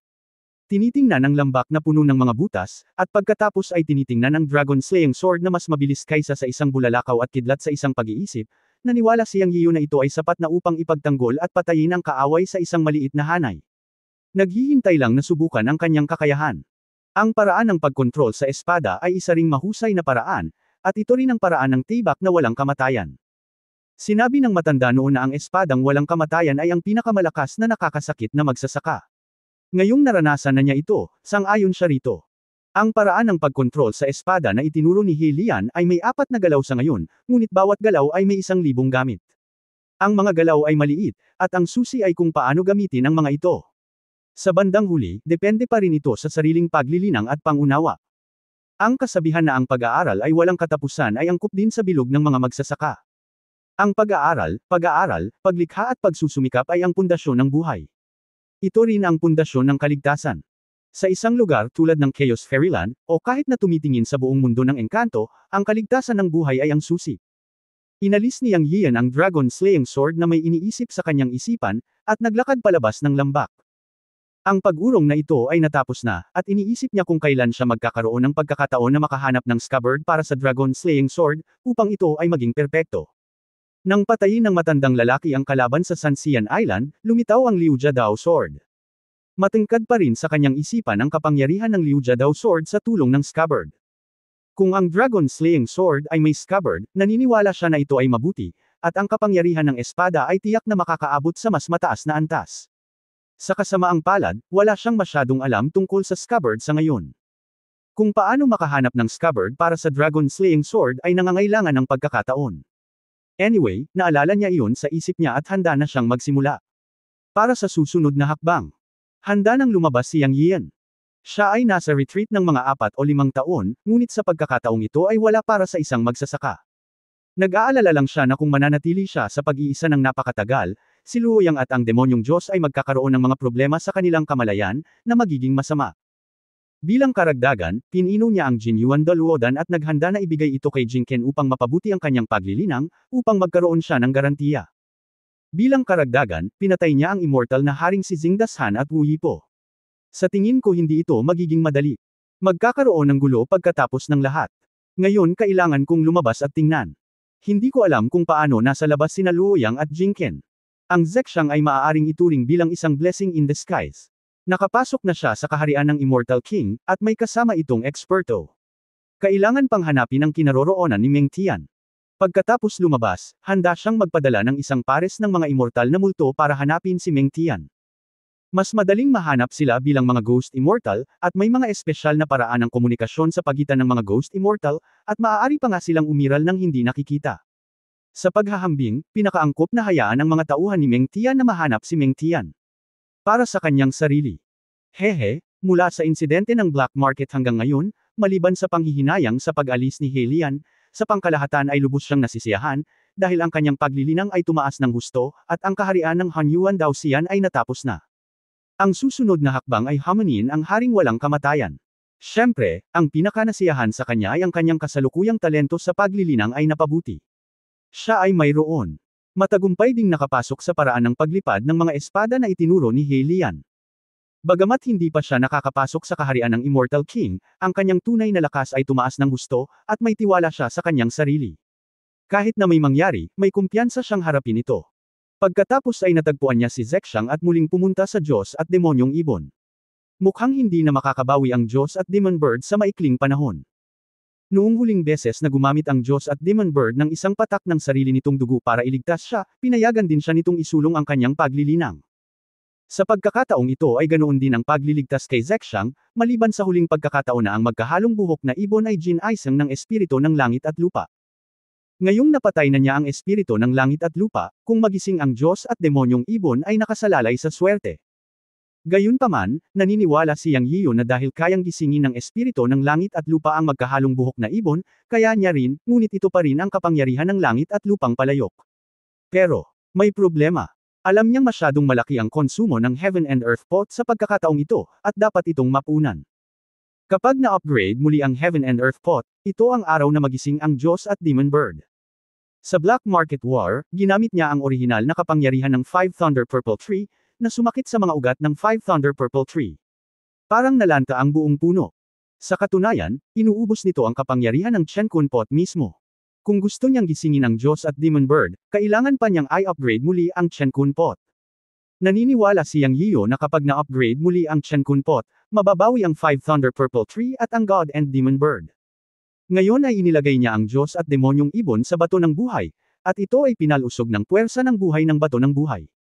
Bagamat hindi nito mapapagaling ang may halong buhok na ibon, masisiguro nitong maayos ito. Hindi masama ang resultang ito. Sa isang pag-iisip sa kanyang isipan, kinuha ni Yang Yiyo si Zexang mula sa Chenkun Pot at nagpakita sa silid ng pagsasanay sa susunod na sandali. Binuksan niya ang pinto at lumabas. Pagdating niya sa sala, nakita niyang nandoon sina Jinken at Luoyang. Ang pangunahing punto ay pinaikit ni Yang Yiyo ang kanyang mga mata at nakitang may ibang tao. Siya ay hindi matangkad, wala pang 1.5 metro ang taas, at may payat na katawan. Binigyan niya siya ng isang pakiramdam na ang katawan na ito ay maaaring tanggeyin ng isang pagsabog ng buhok. Ang taong ito ay mukhang isang binata sa kanyang early 20s. Siyempre, sa mundo ng mga engkanto, hindi maaaring hatulan ng isang tao ang edad sa pamamagitan ng hitsura. Marahil siya ay isang matandang multo na nagsasanay sa loob ng libu-libong taon.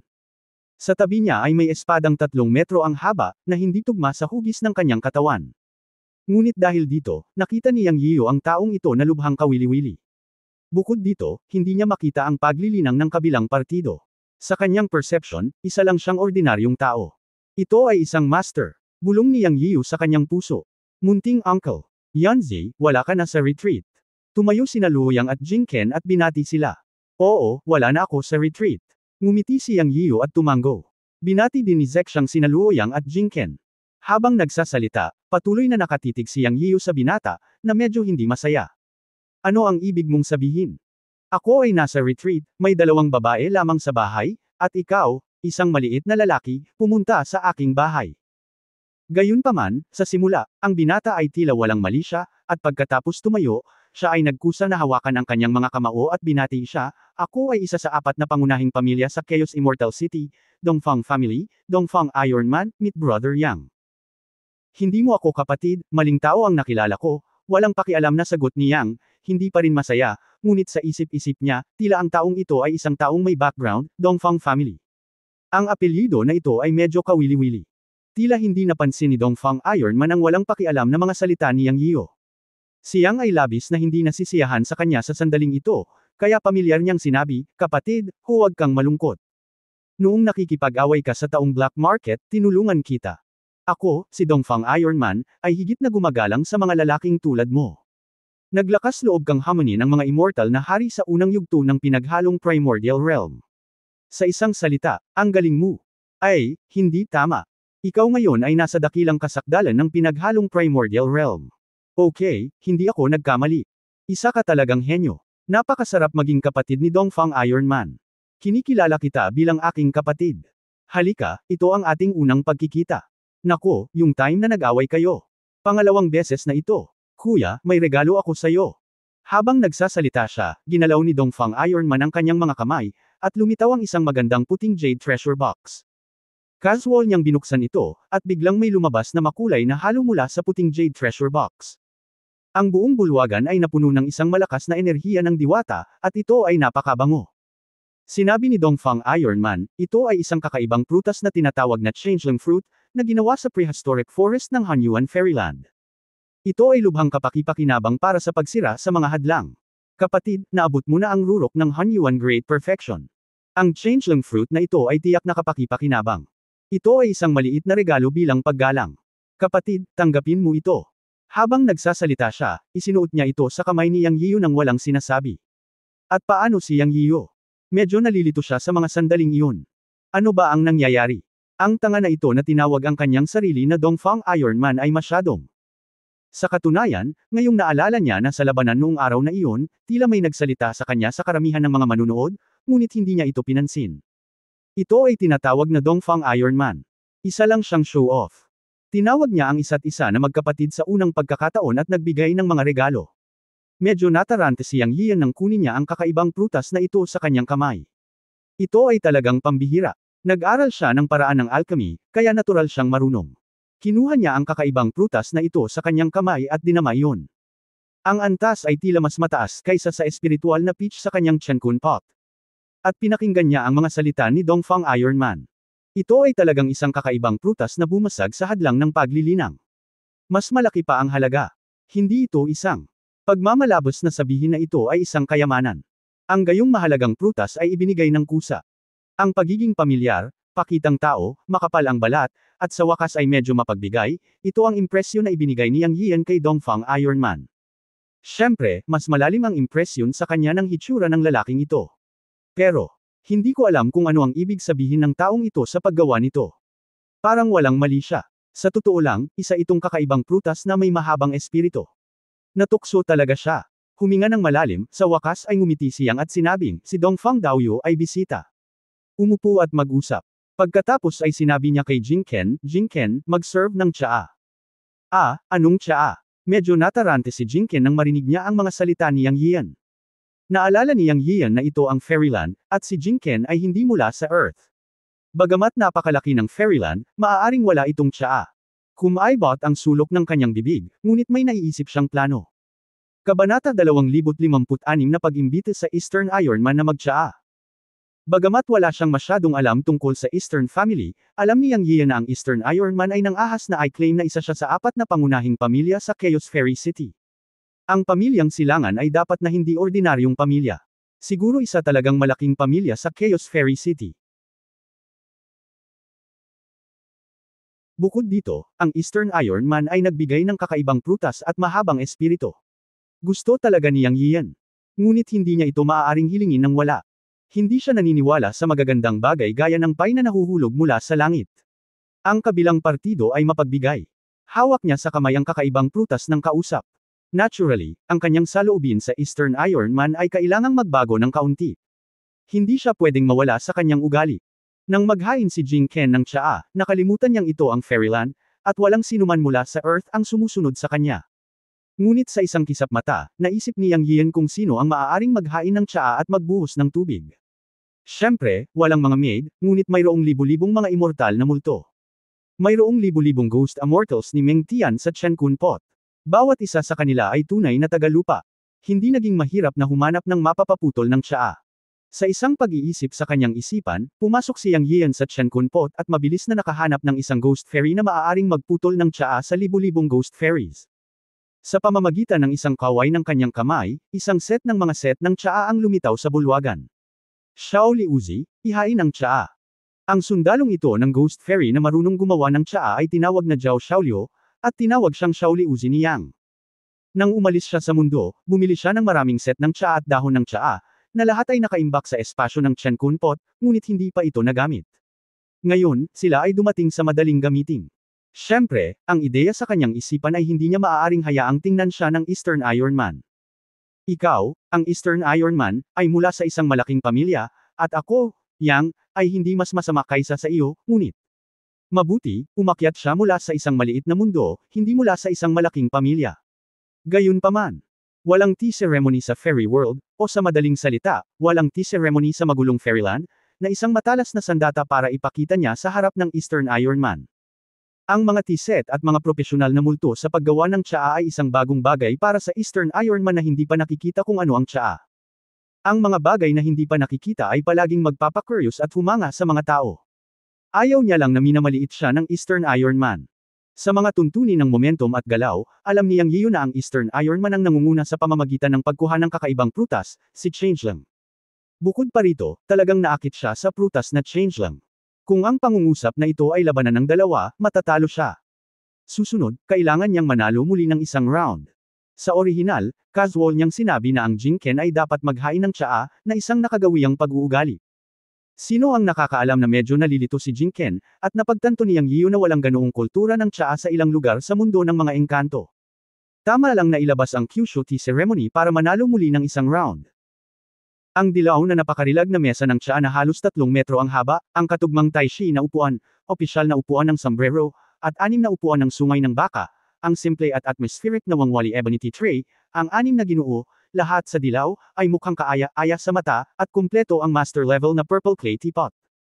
Ang ghost fairy na nagngangalang Shaoli Uzi ay hindi natakot sa entablado, at iniyuko ang kanyang kamay upang simulan ang kumukulong tubig upang maghanda ng tsaa. Ang tubig na ginamit ay ang tubig mula sa Dragonfish Lake sa Chen Kun Pot Space, na puno ng espiritual na enerhiya. Kung ano, sobrang dami. Casual na naglabas siyang ng isang lata mula sa Chen Kun Pot.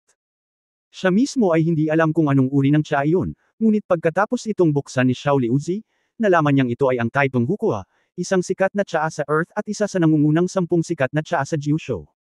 Nang makakita ng ganitong uri ng tsaa, alam niyang Yiyan na ang Purple Clay Tea set ay hindi angkop, at nakakita siya ng isang buong set ng glassware mula sa Chen Kun Pot. Ang Taipong Hukua ay berdeng tsaa, at ang pinakamagandang dahon ng tsaa ay mga independenteng dahon ng tsaa, bawat isa ay isang daliri ang haba. Kapag nagtitimpla ng tsaa, ang mga ugat ay kailangang nakaharap sa ibaba at tumayo ng paisa-isa. Para sa mga hakbang na ito, hindi alam ni Yang Yian kung magagawa ito ni Shaoli Uzi. Ngayon ko lang naalala na baka hindi kayanin ni Shaoli Uzi. Dahil si Shaoli Uzi ay mula sa sinaunang dinastiyang Qin sa Jiusho. Ang mga sinaunang tao sa Jiusho noong panahong iyon ay gumawa ng tsaa na iba sa kanyang panahon. Magkakaroon ng parisukat na mantikilya at kahit na iba't ibang pampalasa sa loob nito. Oo nga, pagkatapos sindihan ni Shaoli Uzi ang apoy sa kanyang palad para magpakulo ng tubig, tumingin siya sa mga dahon ng tsaa at nataranta na tinanong si Yang Yiyo, "Guro, wala bang mga panimpla?" Nagdilim ang mukha ni Yang, at sinabi niya kay Shaoli Uzi, "Ikaw ang may pananagutan sa kumukulong tubig." Siya ay handa na gawin ito sa kanyang sarili, kung hindi, si Shaoli Uzi ay hindi makakapaglaro ng modernong tea art. Pagkatapos ay umupo siyang sa pangunahing upuan, sinenyasan si Dongfang Iron Man na maupo sa tapat ng tea table at sinabing, kasamang Dawis Dongfang, mangyaring maupo. Siyempre, hindi niya nakalimutang batiin sina Luoyang, Zexang at Jing Ken. Inilabas ang set ng tsaa, interesado rin si Yang Yiyo, at lalo siyang na-homesick nang makita ang mga bagay-bagay. Dahil hindi nakarating si Shaoli Uzi, siya mismo ang susubukan. Anyway, mahilig din siyang uminom ng tsaa, at mas nagustuhan niya ang proseso ng paggawa ng tsaa. Ang Kyushu tea ceremony ay may mahabang kasaysayan. Maaari itong tawaging tea ceremony para sa isang dahilan. Ang paglilinang ay isa ring proseso ng paghahanap at pag-unawa sa tao. Kahit na ang paggawa ng tsaa ay hindi paglilinang, maaari rin itong maging mahinahon. Maraming dahilan para sundin ito. Hindi ko ito pinansin noon, pero ngayon ay natitikman ko na. Tiningnan ni Dongfang Ironman ang mga bote, garapon, mesa, upuan at bangko na inilabas ni Yang Yian habang winuwagayway ang kanyang mga kamay, at medyo naging curious siya. Bilang isang makapangyarihang immortal na hari, na ipinanganak sa pamilya Dongfang, akala niya ay marami na siyang karanasan, ngunit hindi pa niya nakita ang mga bagay na ito na ginawa ni Yang Yian, at siya ay napaka-curious. Naramdaman niya. Parami ng parami ang interesado kay Yang Yian. Dumating siya upang hanapin si Yang Yian, ngunit wala siyang anumang komplikadong iniisip. Sadyang ang katapangan ni Yang Yian na hamanin ang malakas sa black market noong araw na iyon, at ang kanyang tapang at init ng ulo na sampe ng immortal na haring si Xingdashan ng walang pag-aalinlangan, ay lubos na nagustuhan niya. Bilang karagdagan, ang mga paraan na ipinakita ni Yang Yian, at ang babaeng si Helian na pumatay sa immortal na hari gamit ang isang espada noong araw na iyon, lahat ng mga salik na ito ay idinagdag upang mas maging interesado siya kay Yang Yian. Naisip niyang si Yang Yian ay isang henyo at isang taong may ugali, kaya gusto niyang makipagkaibigan. Si Dongfang Tairen ay isang napaka-proud na tao. Sa totoo lang, nakikita niya na hindi pa nagpakita si Yang Yiu sa buong Chaos Fairy City. May crush si Dongfang Tairen kay Yang Yiu, kaya hinanap niya si Yang Yiu. Siya ay dumating upang makipagkaibigan kay Yang Yiu. Wala na talagang iba. Dumating siya dito 5 taon na ang nakalilipas, ngunit si Yang Yiu ay nag-iisa. Mula noon, paminsan-minsan ay pumupunta siya at nagpapaalis ng ilang masasamang tao na naninilip sa unang paninirahan. Kaya naman pinapasok siya ni Luo Yang. Siya, nagpatuloy sa loob ng 5 taon nang walang kabiguan. Siya ay bumibisita sa unang paninirahan tuwing 7 araw upang makita kung si Yang Yiu ay nakalabas sa pag-iisa. Ngayon, nagkataon lang nakalalabas lang ni Yang Yiu sa pag-iisa. Nang makita niya ng personal si Yang Yiu, sino ang nakakaalam na si Yang Yiu ay may mahinang pakiramdam noong una niya itong nakita. Alam ni Dongfang Tairen na hindi ito maganda, kaya ibinaling niya ang kanyang mga mata at naging pamilyar sa kanya, at kinuha ang kakaibang prutas na changeling para pabor kay Yang. Ngayon tila gumagana talaga ang trick na ito. Isang kakaibang prutas ang nagpaluwag ng ekspresyon ni Yang Yiu, at sinimulan niya itong aliwin. Anong uri ng tsaa ang gusto niya? Si Dongfang Tairen ay hindi pa nakarinig ng tsaa, at napaka-curious. Pagkatapos, ikanaway ni Yang Yiu ang kanyang kamay at lumitaw ang isang ghost fairy. Bagamat isa lamang itong munting ghost fairy ng golden immortal level, muling tumangala si Dongfang Tairen kay Yang Yiu. Kilala niya ang grupo ng engkanto ng multo, na kilala bilang pinakamisteryosong grupo sa buong mundo ng mga magsasaka. Ito ay bihira, ngunit mayroong isa sa tabi ni Yang Yiu, at siya ay isang utusan pa rin. Ngunit ngayon ay tila hindi marunong gumawa ng tsaa ang diwatang multo na nagngangalang Shaoli Uze. Tila si Yang Yiu mismo ang gumawa nito, na nagpasaya kay Dongfang Tairen. Nang marinig niyang inanyayahan siya ni Yang Yiu na maupo, bahagyang ngumiti siya at umupo sa tapat ni Yang Yiu. Hindi niya ginulo si Yang Yiu, at pinanood si Yang Yiu na nagsimulang gumawa ng tsaa ng may labis na interes.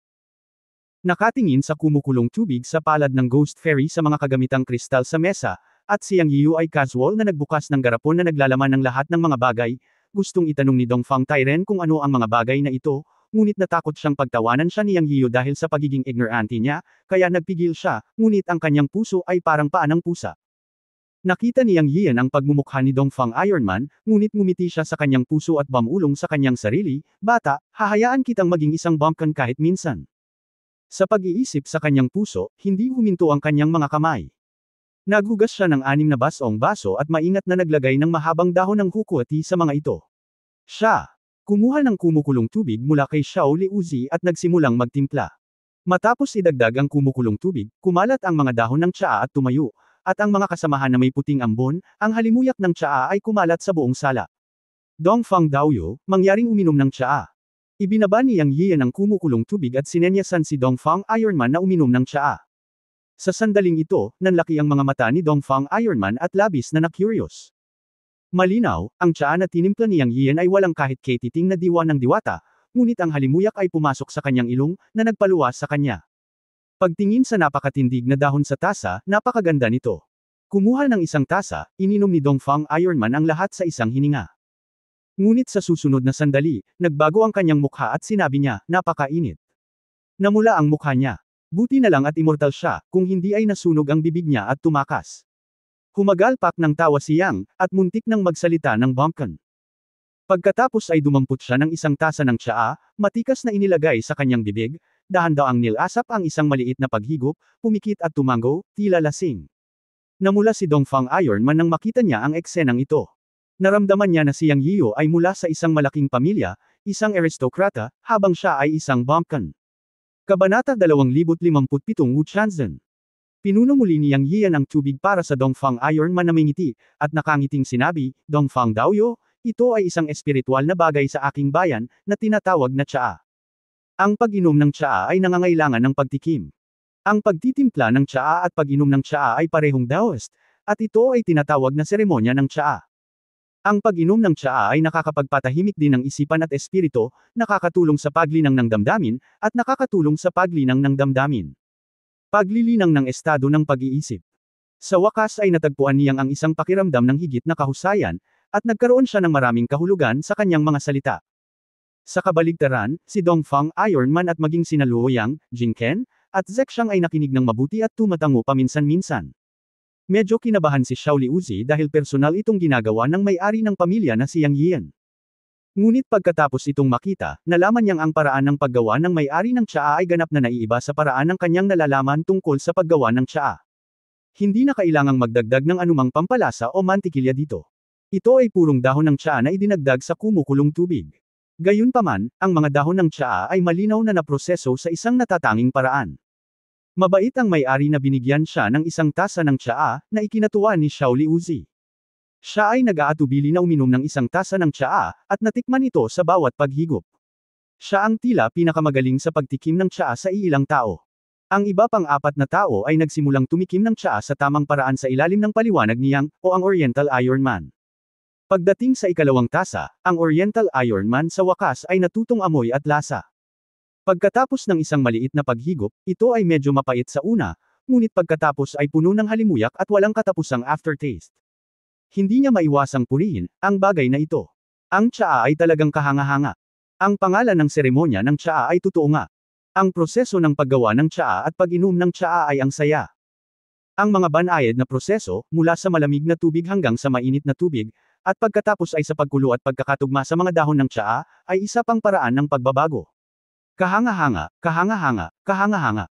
Pinuri ito ni Dongfang Iron Man at sinabi ang tatlong magagandang salita ng sunod-sunod. Kawalang galang na hindi ibalik ang pabor. Dahil binigyan ako ni Dongfang Daoyo ng kakaibang prutas na changeling, ibibigay ko kay Dongfang Daoyo itong set ng mga kagamitan sa seremonya ng tsaa. Sana ay hindi ito hamakin ni Dongfang Daoyo. Si Yang ay hindi taong mahilig mag-take advantage, pero hindi talaga niya matatanggihan ang kakaibang prutas na changeling na kinuha ni Dongfang Iron Man. Ito ay isang kakaibang prutas na maaaring masira ang hadlang ng paglilinang. Kung ito ay pino sa isang tableta, ito ay magiging kapaki-pakinabang sa maraming tao. Sa ganitong paraan, ang set ng mga kagamitan sa seremonya ng tsaa ay ibabalik kay Dongfang Iron Man, at hindi ito ituturing na sinasamantala. Bagamat lahat sila ay mga mortal na bagay, para kay Yang Yian, ang mga kagamitan sa tsaa na ito ay mga bagay mula sa kanyang bayan, at ang mga ito ay may malaking kahalagahan. Hindi naman masama. Anyway, marami siyang espasyo sa Chenkun Pot. Nang umalis siya sa Earth, binili siya ng kanyang pinakamatandang alagad na si Dugu Hui ng 10 truck ng mga kagamitan sa seremonya ng tsaa, kabilang ang lahat ng uri ng tsaa. Ang mga truck ay inilagay sa espasyo ng Chenkun Ho. Hindi pa niya nahawakan ang mga ito mula nang dumating siya sa Fairyland, kaya magandang ideya na gamitin ang mga ito bilang mga regalo. Sa kabutihang palad, ang espasyo ng Chenkun Ho ay espesyal, kung hindi, ang berdeng tsaa ay matagal nang nawala. Tungkol naman sa mga truck ng poor, naglalaway si Yang Yiyo sa iniisip lang. Sa nakalipas na 3,000 taon, ang bawat cake ay naging isang nangungunang produkto. Natural na alam ni Dongfang Tairen na ang mga bagay na ito ay mga ordinaryong bagay, ngunit nakikita niya na ang paraan ng pagtikim ng tsaa ay talagang nakakapagpakalma ng isip ng isang tao at nakakatulong sa paglinang ng estado ng pag-iisip ng isang tao. Matapos makapasok sa kaharian ng immortal na hari, ang pangunahing punto ng paglilinang ng paraan ng tsaa ay ang pangunawa ng dakilang Dao. Bilang isang immortal king na isang first-grade immortal king, naiintindihan niya ang sinabi ni Yang Yiyo sa pamamagitan lamang ng pag-iisip tungkol dito. Ang maliit na seremonya ng tsaa ay naaayon sa dakilang Dao ng langit at lupa, na talagang pambihira. Nang marinig ni Yang Yiyan na sinasabi na gusto niyang bigyan siya ng regalo, nag-alinlangan si Dongfang Iron Man. Binigyan niya si Yang Yian ng kakaibang prutas. Kung tatanggapin niya ang mga kagamitan sa seremonya ng tiyaan ni Yang Yian, mukhang sinadya at hindi nararapat. Pero sa totoo lang, gustong-gusto niya ang mga bagay na ito dahil gusto niyang ibigay ito sa matanda sa bahay. Batay sa kanyang pangunawa sa matanda, tiyak na magugustuhan ng matanda ang mga kagamitan sa seremonya ng tiyaan ni Yang Yian. Ito. Nawala ang pamilyar na estilo ni Dongfang Iron Man, at medyo napahiya siya. Talagang tumangala si Yang Yian kay Dongfang Iron Man sa oras na ito. Talagang humanga siya sa Dongfang Iron Man na ito na payat ngunit may cultivation level na mahirap makita at may dalang espada na doble ang taas niya. Mula sa simula, nagkaroon siya ng kaunting pag-ayaw sa hindi inanyayahan at nag-umpisa sa sarili na bisita, hanggang sa kasalukuyang kahihiyan, sa wakas ay binago ni Yang Yian ang kanyang pananaw kay Dongfang Iron Man. Kung alam pa rin ng isang tao ang kahihiyan, ibig sabihin ay hindi siya sakam o masama, at hindi siya maaaring maging ganoon kasama. Sa pag-iisip tungkol dito, natural na naiintindihan niya kung bakit napahiya si Dongfang Tairen, at bahagyang ngumiti at sinabing, dahil tinatrato mo ako bilang isang kapatid, at tinanggap ko ang iyong kakaibang espiritu ng prutas ng walang pag-aalinlangan, pagkatapos ay bibigyan kita ng isang set ng mga kagamitan sa seremonya ng tsaa, kaya huwag maging magalang na tanggapin ito, kung hindi, hindi ako mapakali sa paghawak sa iyong kakaibang prutas. Well, okay, salamat kuya. Nakikita rin ni Dongfang Tairen na walang artificial sa mga mata ni Yang Yiu, kaya nagpasalamat siya. Sa sandaling ito, mas malapit ang relasyon nilang dalawa. Nagsimula silang mag-usap at nagtawanan. Pagkatapos magbuhos ni Yang Yiu ng isa pang tasa ng tsaa para kay Dongfang Tairen, bigla siyang nagtanong, Brother Dongfang, bakit mo ako pinuntahan? Pagkatapos niyang magsalita, tinitigan ni Yang Yiu si Dongfang Tairen at nagpatuloy, ako ay isang Hanyuan Dawas na walang kamatayan, ngunit kapatid na Dongfang, ikaw ay mula sa isa sa 4 na pangunahing pamilya sa Chaos Fairy City. Natatakot ako na ang iyong katayuan sa pamilya ay hindi mababa, tama. Sa totoo lang, hindi ko makita ang iyong paglilinang sa lahat. Sa palagay ko ikaw ay nasa antas ng fairy sa aking hari. Maliit na templo at binisita ako tuwing 7 araw sa loob ng 5 taon, at tumulong pa sa pag-alis sa mga nag-espiya sa akin sa labas ng first residence, napakagandang bagay. To be honest, medyo nalilito talaga ako. Bakit tayo nagkataon? Ikaw ay hindi isang dakilang immortal na hari, kaya wala kang magagawa, tama. Dahil nakaupo kami, lumabas na ako ngayon sa retreat, kaya pag-usapan natin ito. Kung may kailangan ka sa akin, Yang Yiu, magtanong ka lang. Hanggat kaya ko, I will try my best to do it. Paano kung makipagkaibigan sa iyo at sa mga kapwa Taoista? Sinabi sa kanya ni Jing Ken ang tungkol sa pagbisita ng Eastern Iron Man. Hindi makatwiran na may bumisita sa loob ng 5 taon at tumulong ng walang dahilan, at bigyan siya ng kakaibang prutas. Kung si Yang Yiu ay hindi nagtanong ng malinaw, siya ay hindi mapalagay. Matapos pakinggan si Yang Yiu, mapait na ngumiti si Dongfang Iron Man at sinabing, alam kong hindi ka maniniwala sa akin, kuya. Ang sinabi ko noon ay mula sa kaibuturan ng aking puso. Totoong banibisita kita para lang makipagkaibigan sa iyo. Siyempre, may elemento ng talento at potensyal na nakikita ko. At higit pa, ako, Dongfang Iron Man, ay hindi nag-iisang anak ng aking pamilyang Dongfang. Ako ay hindi nag-iisang anak ng aking pamilyang Dongfang.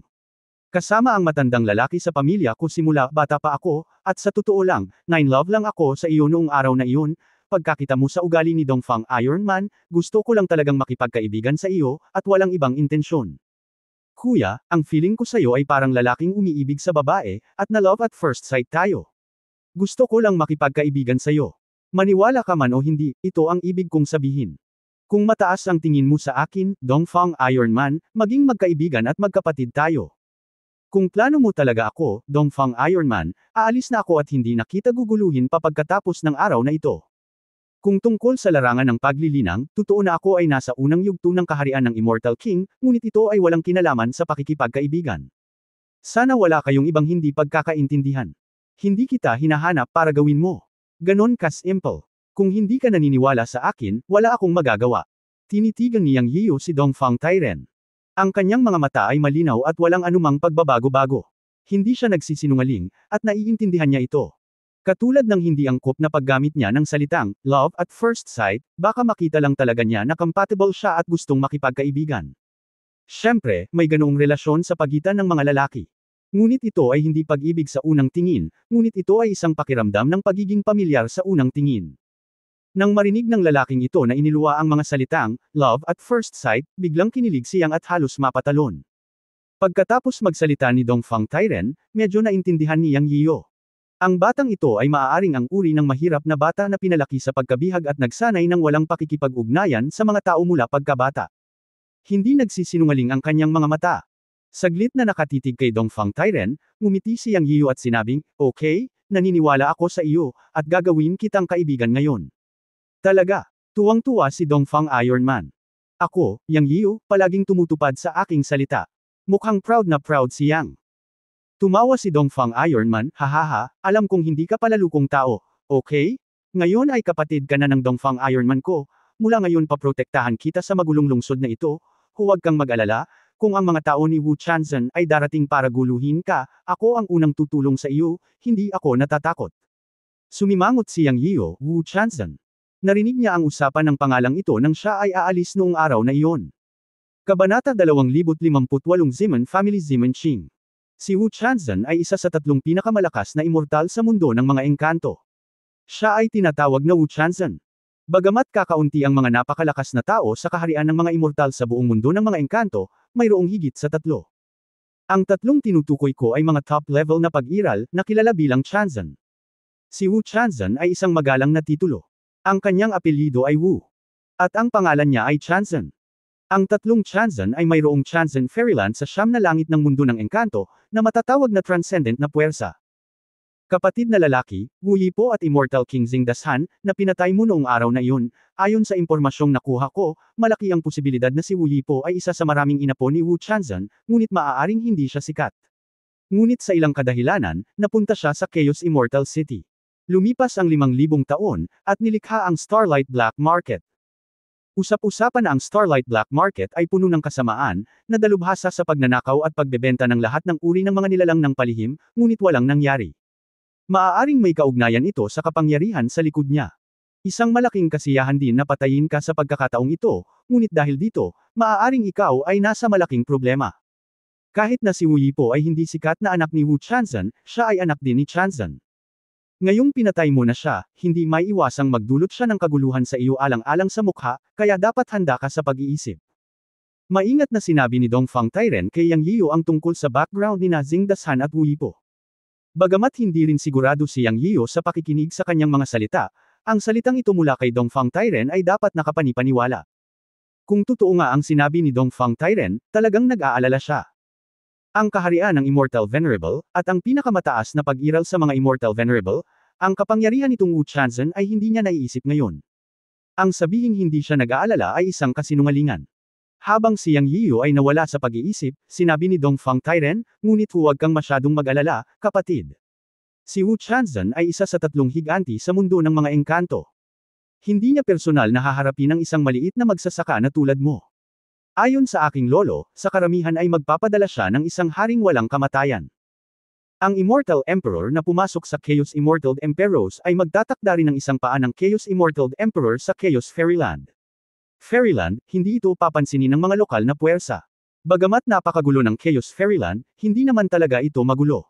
Kaya lang, low-key ang local forces. Parang magulo, pero may kaayusan sa kaguluhan. Hindi nila hahayaang magkagulo ang mga taong antas ng Immortal Emperor.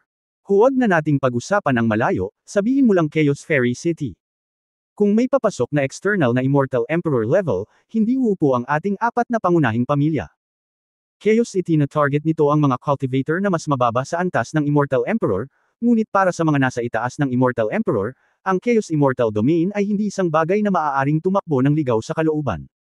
Maraming sinaunang nilalang sa malawak na Chaos Immortal Domain, kaya huwag masyadong mag-alala. Ang babaeng Black Lotus na lumitaw sa tabi mo noong araw na iyon, sa mga salita ng aking lolo, ay isang tunay na malakas na tao. Hindi inisip ni Wu Chanzhen na siya ay walang kahihiyan upang magpadala ng isang malakas na tao ng antas ng Immortal Emperor para guluhin ka, kaya kailangan niyang isaalang-alang kung sinong Black Lotus na babae ang ipapadala. Nang magsalita ang Eastern Iron Man tungkol sa Black Lotus, nakaramdam ng kalungkutan si Yang Yiu. Sa katunayan, naniniwala siya na ang babala ni Black Lotus bago umalis sa araw na iyon ay makapagpapaginhawa sa kanya. Alam din niyang matapang na tao si Black Lotus, pero kung tutuusin, umalis ito, at hindi niya alam kung kailan niya ito makikita muli. Alam talaga ni Yang Yiu ang mga kalamangan at kahinaan na inilarawan ng Eastern Iron Man, ngunit naisip niya ito, ang labis na pag-iisip ay walang silbi, at hindi niya inaasahan na umasa sa sinuman. Pagkatapos ng lahat, ang kanyang sariling lakas ay ang pundasyon. Walang kamatayang hari. Hindi naman siya invincible. O hindi naman sa wala siyang lakas para lumaban, at least may tiwala siyang tumakas kung hindi niya kayang talunin. Nagpasalamat si Yang Yian sa Eastern Iron Man. Ang taong ito ay hindi masama maliban na siya ay medyo kilala sa sarili. Sabagay very loyal naman ang sinabi niya at napaka-tolerant din niya sa ugali niya. Ngayon ay naniniwala si Yang Yian na totoo ang sinabi ng Eastern Iron Man. Sa pangkalahatan, ito ay isang masayang kaganapan pagkatapos umalis sa customs ngayon. Inilagay ni Yang Yian ang kanyang mga alalahanin sa likod ng kanyang ulo. Hindi lahat ng swerte ay naabot niya kung nasaan siya ngayon. Kung talagang dumating ang mga tao ni Wu Chanzhen para manggulo, hindi siya matatakot.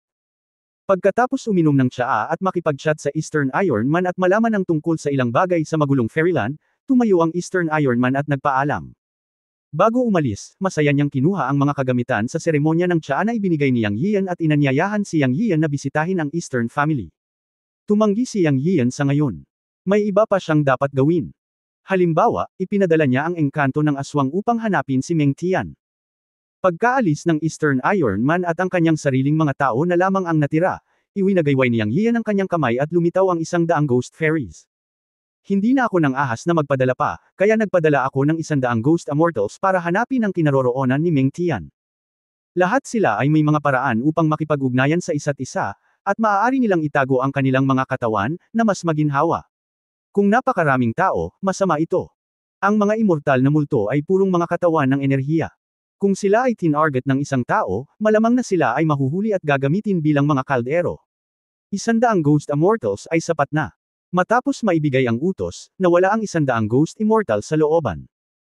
Inilabas ni Yang Yiu ang 3 Jinyuan dalao na immortal na tabletas at tumingin kay Jing Ken at sinabing, Jing Ken, ito ang 3 immortal na tabletas. Kung walang magkamali, matutulungan kanilang makapasok sa kaharian ng Hanyuan Daoxian. Dalhin sila upang magsanay sa pag-iisa, Jing Kans. Masaya ang mukha. Nalaman niya mula sa God and Demon Bird na si Yang Yiu ay may immortal na tableta na tinatawag na Jinyuan dalao na maaaring mapabuti ang kanyang paglilinang.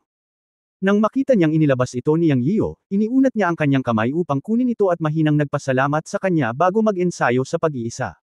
Siya na ngayon ang may pinakamababang cultivation sa iilang tao, at laging nararamdaman na kinakaladkad niya ang kanyang mga paa. Ngayong nasa kamay na niya ang walang kamatayang tableta, hindi na siya tumanggi. Para naman kay Luoyang at Zexang. Si Luoyang ay nasa maagang yugto na ng Immortal King, at si Zexang ay nakapasok na rin sa kaharian ng Immortal Lord. Walang epekto sa kanila ang Jinyuan dalao Immortal Pill, kaya wala silang sinabi. Gayunpaman, pinino lang niya ang 3 Jinyuan Hanyuan Pills sa kanyang kamay, na maaaring magamit pagdating ng oras.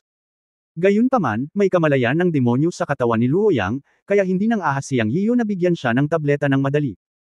Kakapasok lang ni Zexang sa kaharian ng Immortal Lord, kaya hindi magandang bagay na uminom ng Jinyuan Hanyuan Pill sa oras na ito. Naisipan niyang ibigay ito sa kanila pagkaraan ng ilang sandali.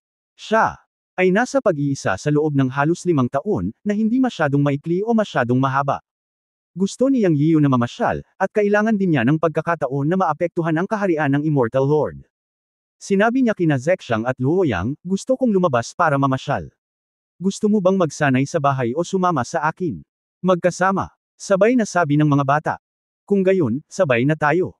Hindi magandang bagay na magsanay sa pag-iisa sa lahat ng oras. Ang paglabas ng mas madalas ay maaaring maging mabuti para sa iyong kalooban. Ngumiti si Yang Yiu at sinabihan si Shaoli Uzi na manatili sa likod para bantayan ang bahay. Pagkatapos ay nagpatawag siya ng 100 gangwixian at hiniling kay Shaoli Uzi na kunin sila para protektahan si Jing Ken. Pagkatapos ay inilabas niya sina Zexang at Luoyang. Ngayon ay marami siyang dapat gawin, at hindi siya palaging maaaring manatili sa unang tirahan upang magsanay sa pag-iisa. Sinabi sa kanya ni Dongfang Tairen ang tungkol sa kapangyarihan ni Wu Chanzhen. Sinabi niya na hindi siya nag-aalala tungkol sa kasinungalingan sa oras na iyon. Sino ang nakakaalam kung may darating na manggulo balang araw? Kapag si Rujiji ang unang umaban sa antas ng immortal, pagdating sa bottleneck na panahon ng Hanyuan Daoxian Dayuan, hindi posibleng makalusot sa pamamagitan ng pagsipsip ng enerhiya ng mag-isa. Ang pangunawa ng tao ay napakahalaga. Kung hindi, hindi ko alam kung gaano ako katagal makulong sa isang bottleneck. Minsan ang gusto ko sa puso ko ay magsanay ng Taoism. Ito ang nararamdaman ni Yang Yiu. Pagkaalis sa unang tirahan, hindi niya inisip kung saang direksyon ang pupuntahan. Si Yang Yiu ay napapaligiran ng 2 magagandang babae, sina Luoyang at Zexang, na nakakuha ng maraming atensyon sa daan. Siyempre, walang dumating para asarin ang dalawang dilag, dahil ang labanan niyang sa black market noong araw na iyon ay nagpasikat sa kanya sa buong Chaos Immortal City, at kilala siya ng maraming tao. Gayunpaman, may mga pagbubukod sa lahat. Laging may mga taong hindi naniniwala sa pamahiin. Si Yang Yian ay lumakad ng walang patutunguhan kasama ang dalawang babae, patungo sa kanluran at hindi namamalayang lumabas sa kanlurang tarangkahan ng Chaos Immortal City. Pagkaraan ng 10 milya palabas ng lungsod, hinarang sila ng isang tao. Isang binata na halatang playboy ang nakatayo sa harap ni Yang Yian na may hawak na stick ng dog legs. Kumunat ang noo ni Yang Yian sa binata na nakasuot ng mag-agarang damit at may malakas na aura na hindi niya makita. Bago siya magsalita, nagsalita muna ang kabilang partido, ikaw ba si Yang Yian? Oo, sino ka? Gawan mo ng paraan. Ayaw magdulot ng gulo ni Yang Yian, lumabas lang siya para magpahinga at maghanap ng pagkakataon para sa isang pambihirang tagumpay, kaya magalang pa rin siya. Sino ang nakakaalam na ang kanyang mga mata ay magagalit sa susunod na sandali? Dahil nalaman niyang ang taong ito ay nakatitig kina Zexang at Luoyang ng walang prinsipyo, na may pagnanasa sa kanyang mukha. Pagkatapos ay narinig niyang tumawa ang kabilang partido at sinabing, ako si Zimenching mula sa pamilyang Zimen ng Chaos Fairy City. May isang kilalang bisita na gustong makita ka. Dalhin ang iyong dalawang maliliit na dilag at sundan mo ako. Zimenching. Nagulat si Yang Yian sa pangalan, ngunit tila halata na ang taong ito ay hamarang sa kanyang daan, halatang hindi sinasadya, at walang magandang intensyon. Agad siyang sumimangot, hindi ako interesado, at wala akong oras, umalis ka. Sa oras na ito, nag-transmit si Luoyang ng isang boses, Junior Master, ang taong ito ay nasa maagang yugto ng Immortal King Realm. Kabanata 2059, Pagpatay ng 5 immortal na Panginoon sa isang espada. Ang mga salita ni Luoyang ay ayon sa inaasahan ni Yang Yian.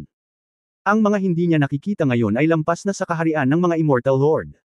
Hindi nakakagulat na ang taong ito ay nasa maagang yugto ng Immortal King. Ano ang problema sa Immortal King para sa kanya? Natakot pa ba siya ngayon? Naroon si Luoyang sa kaharian ng Immortal King at si Zexang sa antas ng Immortal Lord sa paligid niya. Para sa kanyang sarili, kahit na siya ay isang Hanyuan Daoist Immortal, naabot niya ang rurok ng estado ng Great Perfection. Anong uri ng lakas ang maaari niyang gawin, si Yang Yian mismo ay hindi alam, dahil ginamit niya ang lahat ng kanyang paraan at pinatay ang mga Immortal Lord, hindi pa banggitin na ang kanyang paglilinang ay umabot na ngayon sa estado ng Great Perfection ng Hanyuan Daoist Immortals. Ang pinaka-nakakainis na bagay ay ang Zimenching na ito ay talagang walang prinsipyong pumatay kina Zexang at Luoyang. Natural, hindi siya tumingin sa mukha niya. Hindi ibig sabihin na ayaw niyang gumawa ng gulo ay natatakot siya sa gulo. Young Master, ikaw ang pangatlong Young Master ng Zimen family, isa sa 4 na pangunahing pamilya sa Chaos Immortal City. Huwag kang mahiya. Kinakausap kita dahil nirerespeto kita. Hindi ka magagapi dahil nakapatay ka ng immortal na hari 5 taon na ang nakakaraan. At saka, hindi mo pinatay ang immortal na hari, kundi ang babaeng iyon. Kahit na wala ka ng magagawa dito, Chaos, ano ang magagawa mo dito? Ay hindi nagbibigay ng mukha sa aking pangatlong batang Panginoon, maging matalino at iwanan mo kaming masunurin. Ang taong nagsalita sa oras na ito ay isang Alapier sa tabi ni Zimenching, na may antas ng paglilinang sa unang yugto ng immortal na Monarko, at may 6. Ito ay maaaring ituring bilang isang self-proclaimed na pangalan. Ang pamilyang Zimen ay isa pang pangalawang henerasyong immortal sa parehong antas ng Eastern Iron Man. Gayunpaman, sa mga mata ni Yang Yio, ang Zimenching na ito ay isang mundong malayo sa Eastern Iron Man. Sa sandaling ito, tinitigan niya si Zimenching at ang kanyang 6 na alipores, pinaikit ang kanyang mga mata, at pagkatapos ay dahan-daang sinabi, binali ni Luoyang ang binti ng aso. Oo, Junior Master. Swoosh! Unang tumugon si Luoyang, at nawala sa lugar pagkatapos niyang magsalita. Bitek. Isang tunog ng pagkabasag ng buto at hiyawan ang umalangaw-ngaw. Sa susunod na sandali ay bumalik si Luoyang kay Yang Yio, kalmado at kalmado. Ang mga tauhan ni Zimenching, na nagsalita ng bastos kay Yang Yio, ay nabali ang kanilang mga paa at bumagsak sa lupa na sumisigaw, ngunit si Luoyang ang nabali ang kanyang mga binti. Matapang. Maya-maya, nag-react si Zimenching at tinitigan si Yang Yio at umungol. Walang iba, kundi lakas ng loob. Sa huling pagkakataon sasabihin ko, hindi nakaharang sa daan ang magaling na aso. Huwag mo akong guluhin. Kung hindi, kahit na ikaw ay mula sa pamilya Ziman o sa pamilya Dongmen, papatayin kita ng hindi kumukurap. Mahusay ba ang haring walang kamatayan? Malamig na nagsalita si Yang Yio, puno ng pagbabanta. Mula nang umalis ang Black Lotus, ang Diyos at Demon Bird ay nakatulog, at pagkatapos ng pakikipaglaban sa Bone Demon Flower Mother, naunawaan niya ang isang katotohanan, maging walang awa sa kaaway, at huwag pigilan ang iyong puso.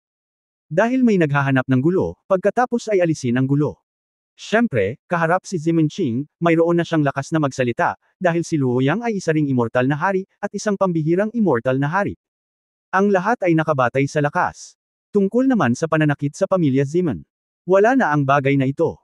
Noong nasa cultivation world siya dati, nasa likod niya ang Yunmen at isang malaking grupo ng mga tao mula sa Yunmen para protektahan siya. Hindi siya nang ahas na sakta ng mga makapangyarihang puwersa ng madali, ngunit ngayon ay wala na siyang ganoong alalahanin. Anong kalokohan ang ikatlong young master ng pamilya Zimen, wala siyang pakialam. Na-offend niya ang nangungunang tatlong immortal na puwersa sa mundo ng engkanto, kaya bakit siya matatakot sa isa pang pamilyang Zimen sa Chaos Fairy City? Tsaka hindi naman siya ang unang nanggugulo. Halos maiyak si Zimenching sa mga sinabi ni Yang Yiyo. Mula pagkabata hanggang sa pagtanda, si Zimenching ay hindi kailanman naging ganoon kagalit. Hindi naman sa hindi niya tiningnan ang background ng batang ito. Isa lang siyang outsider. Dumating siya sa Chaos Fairy City nang wala pang 10 taon. Ang labanan sa black market 5 taon na ang nakakaraan ay nagpasikat sa kanya sa Chaos Fairy City. Ngunit hindi siya, si Yang Yiyo, ang pumatay kay Immortal King Xing Dashan at Immortal Lord Wu Yipo noong araw na iyon, kundi isang babae na biglang nagpakita. At saka, kahit makapangyarihan ang babae, iniwan niya ang batang ito. Siya ay walang malaking background maliban sa unang pagkakataon.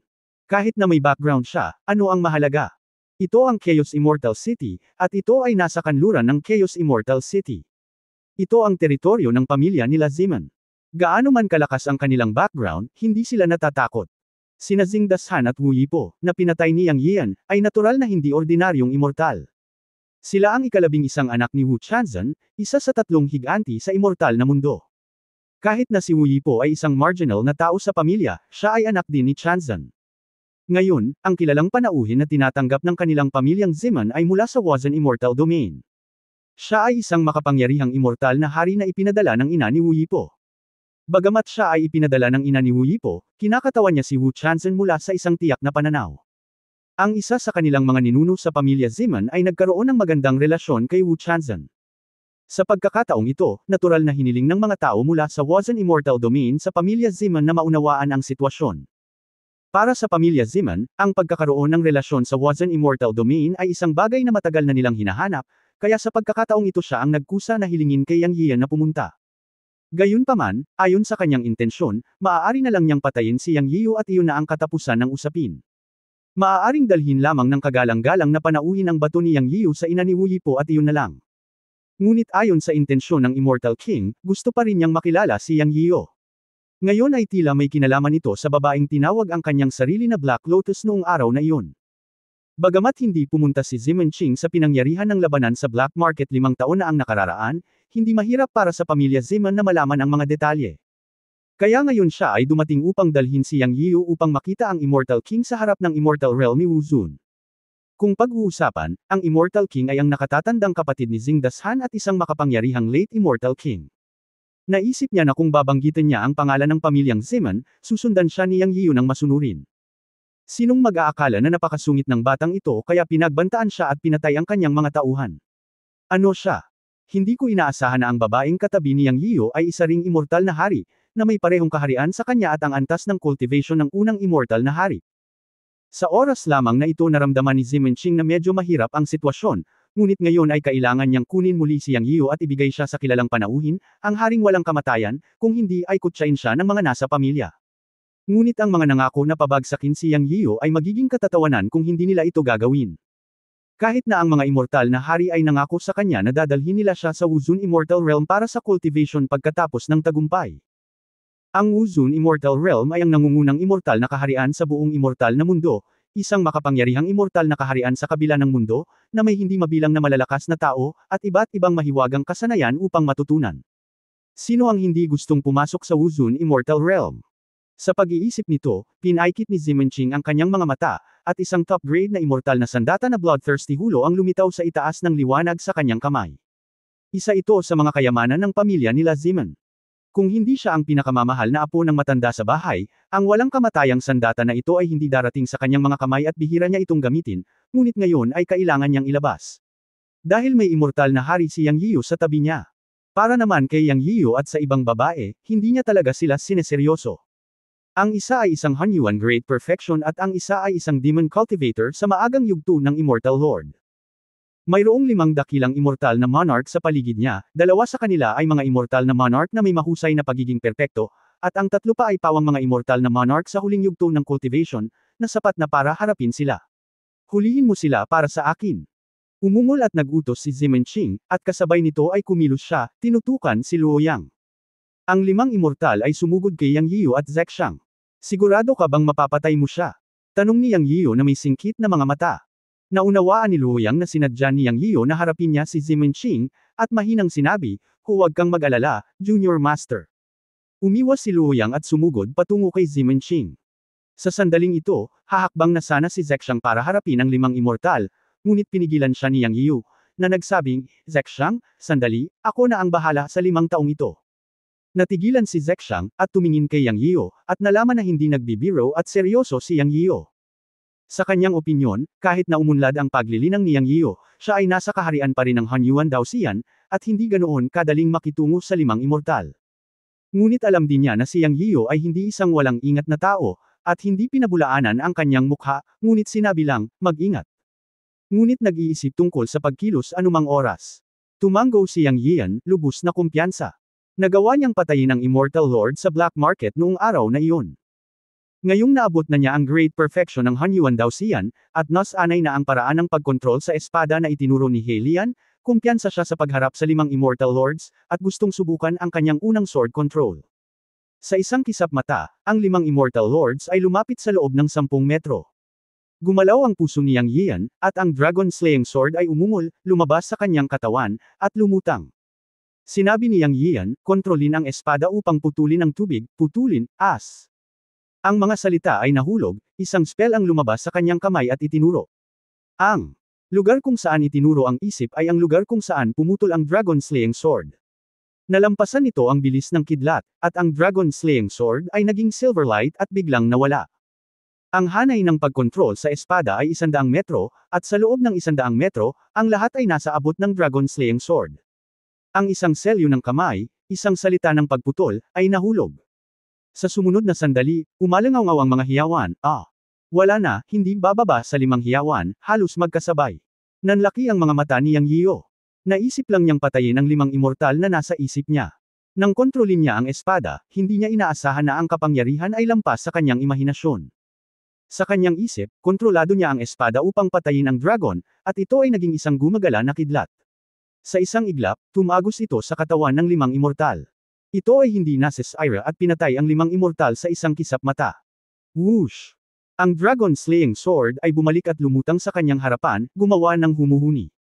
May dugo sa ibabaw nito, ngunit ito ay hinihigop sa flash ng pilak na liwanag. Ang Dragon Slaying Sword ay halatang gusto ang dugo ng tao.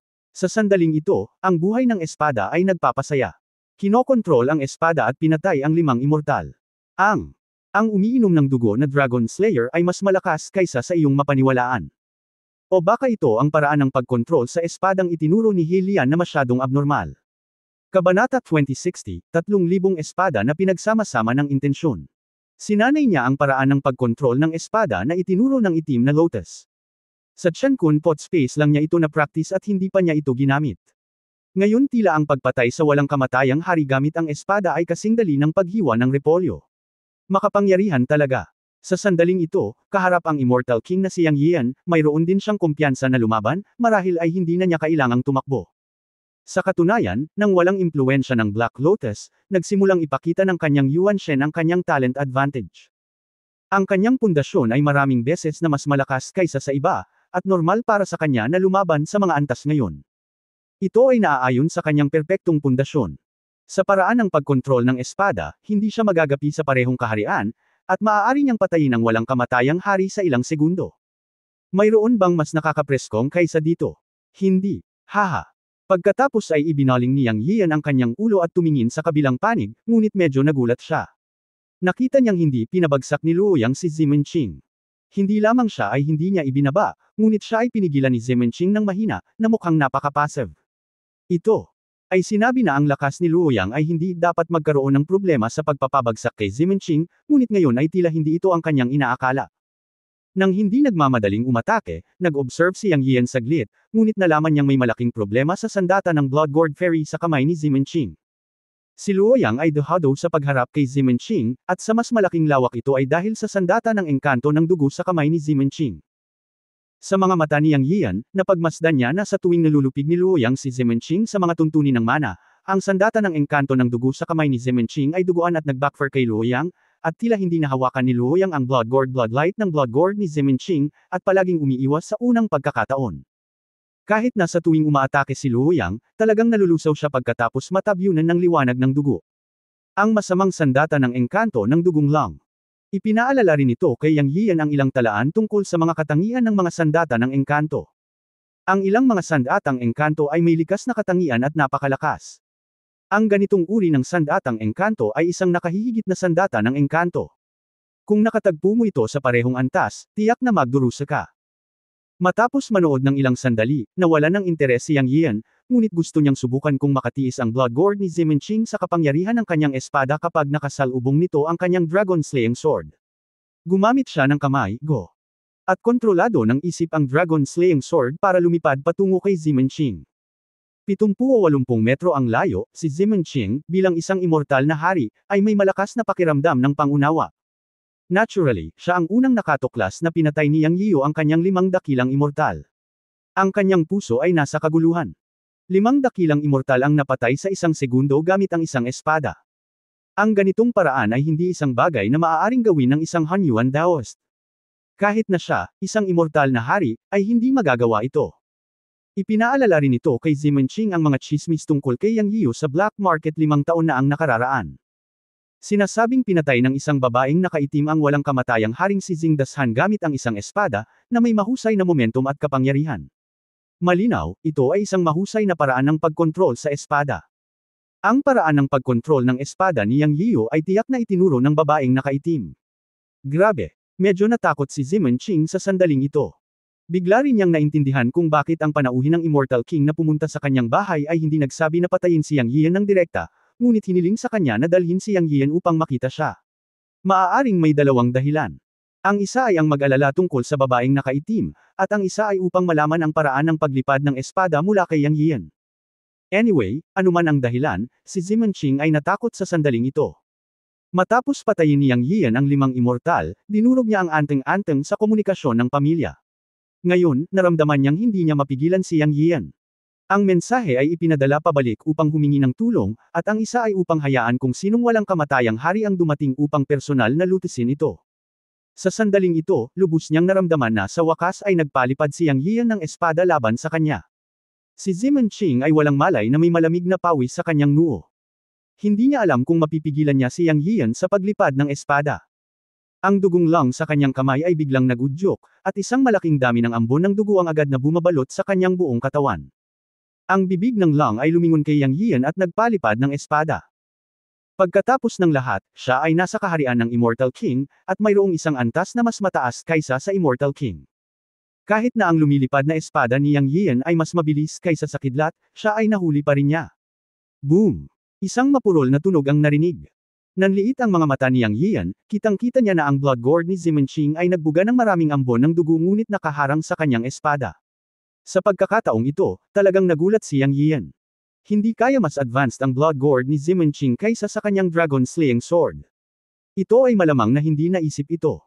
Ngunit pagkatapos ay naunawaan niya ang susi.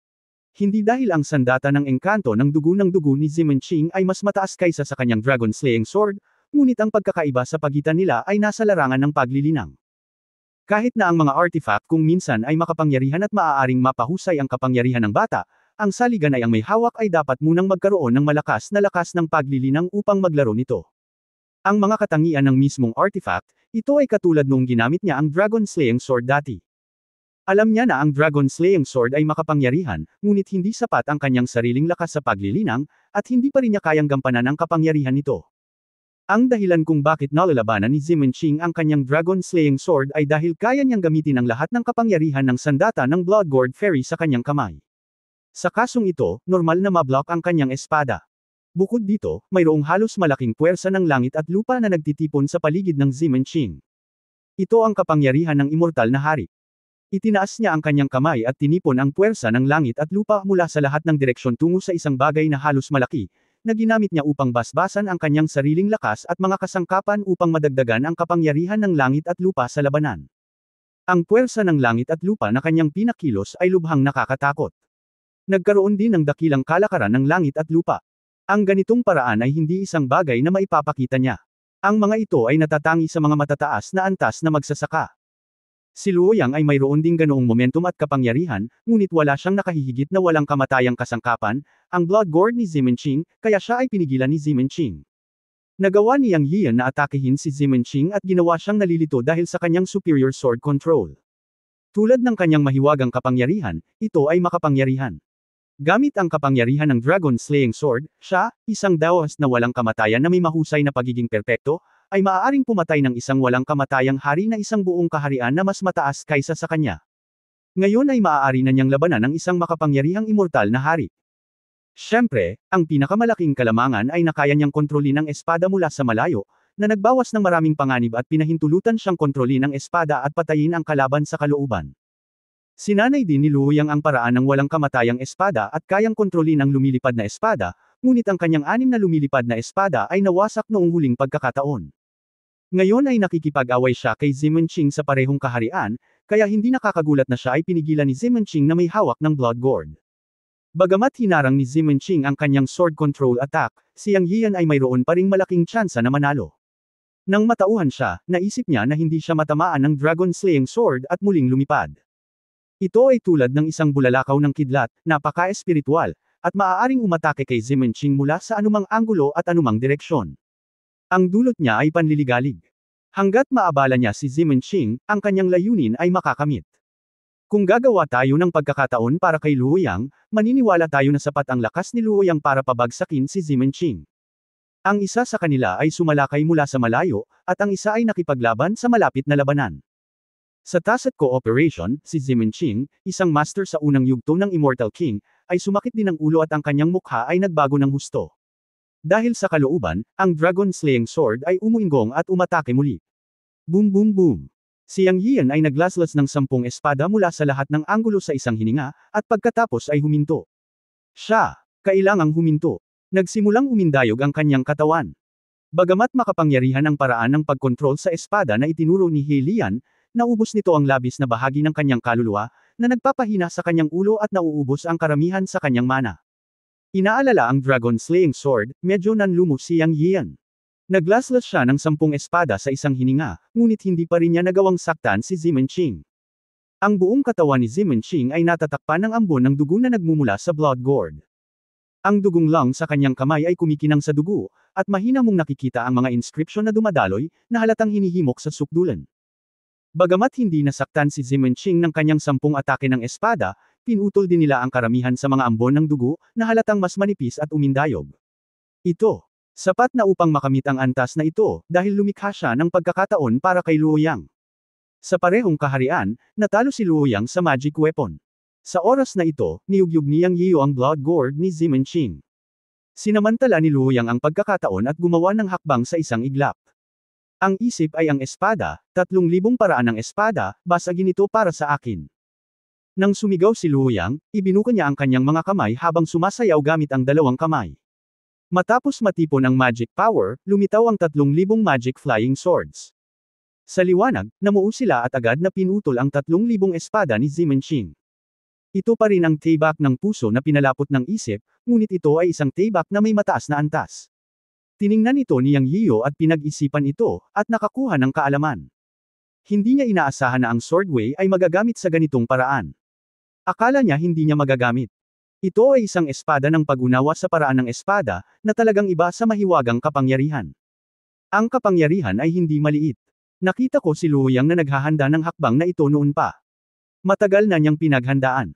Matapos itong makita, hindi siya nagligtas sa pagsisikap na salakayin si Zimenching gamit ang kanyang espada ng 10 beses sa isang hininga, na lumikha ng pagkakataon para kay Luoyang na gamitin ang kanyang pinakahuling hakbang. Ngayon tila ito ay talagang isang tunay na hakbang. End of this chapter. Abangan ang susunod na kabanata, at please, like, share and subscribe. Salamat.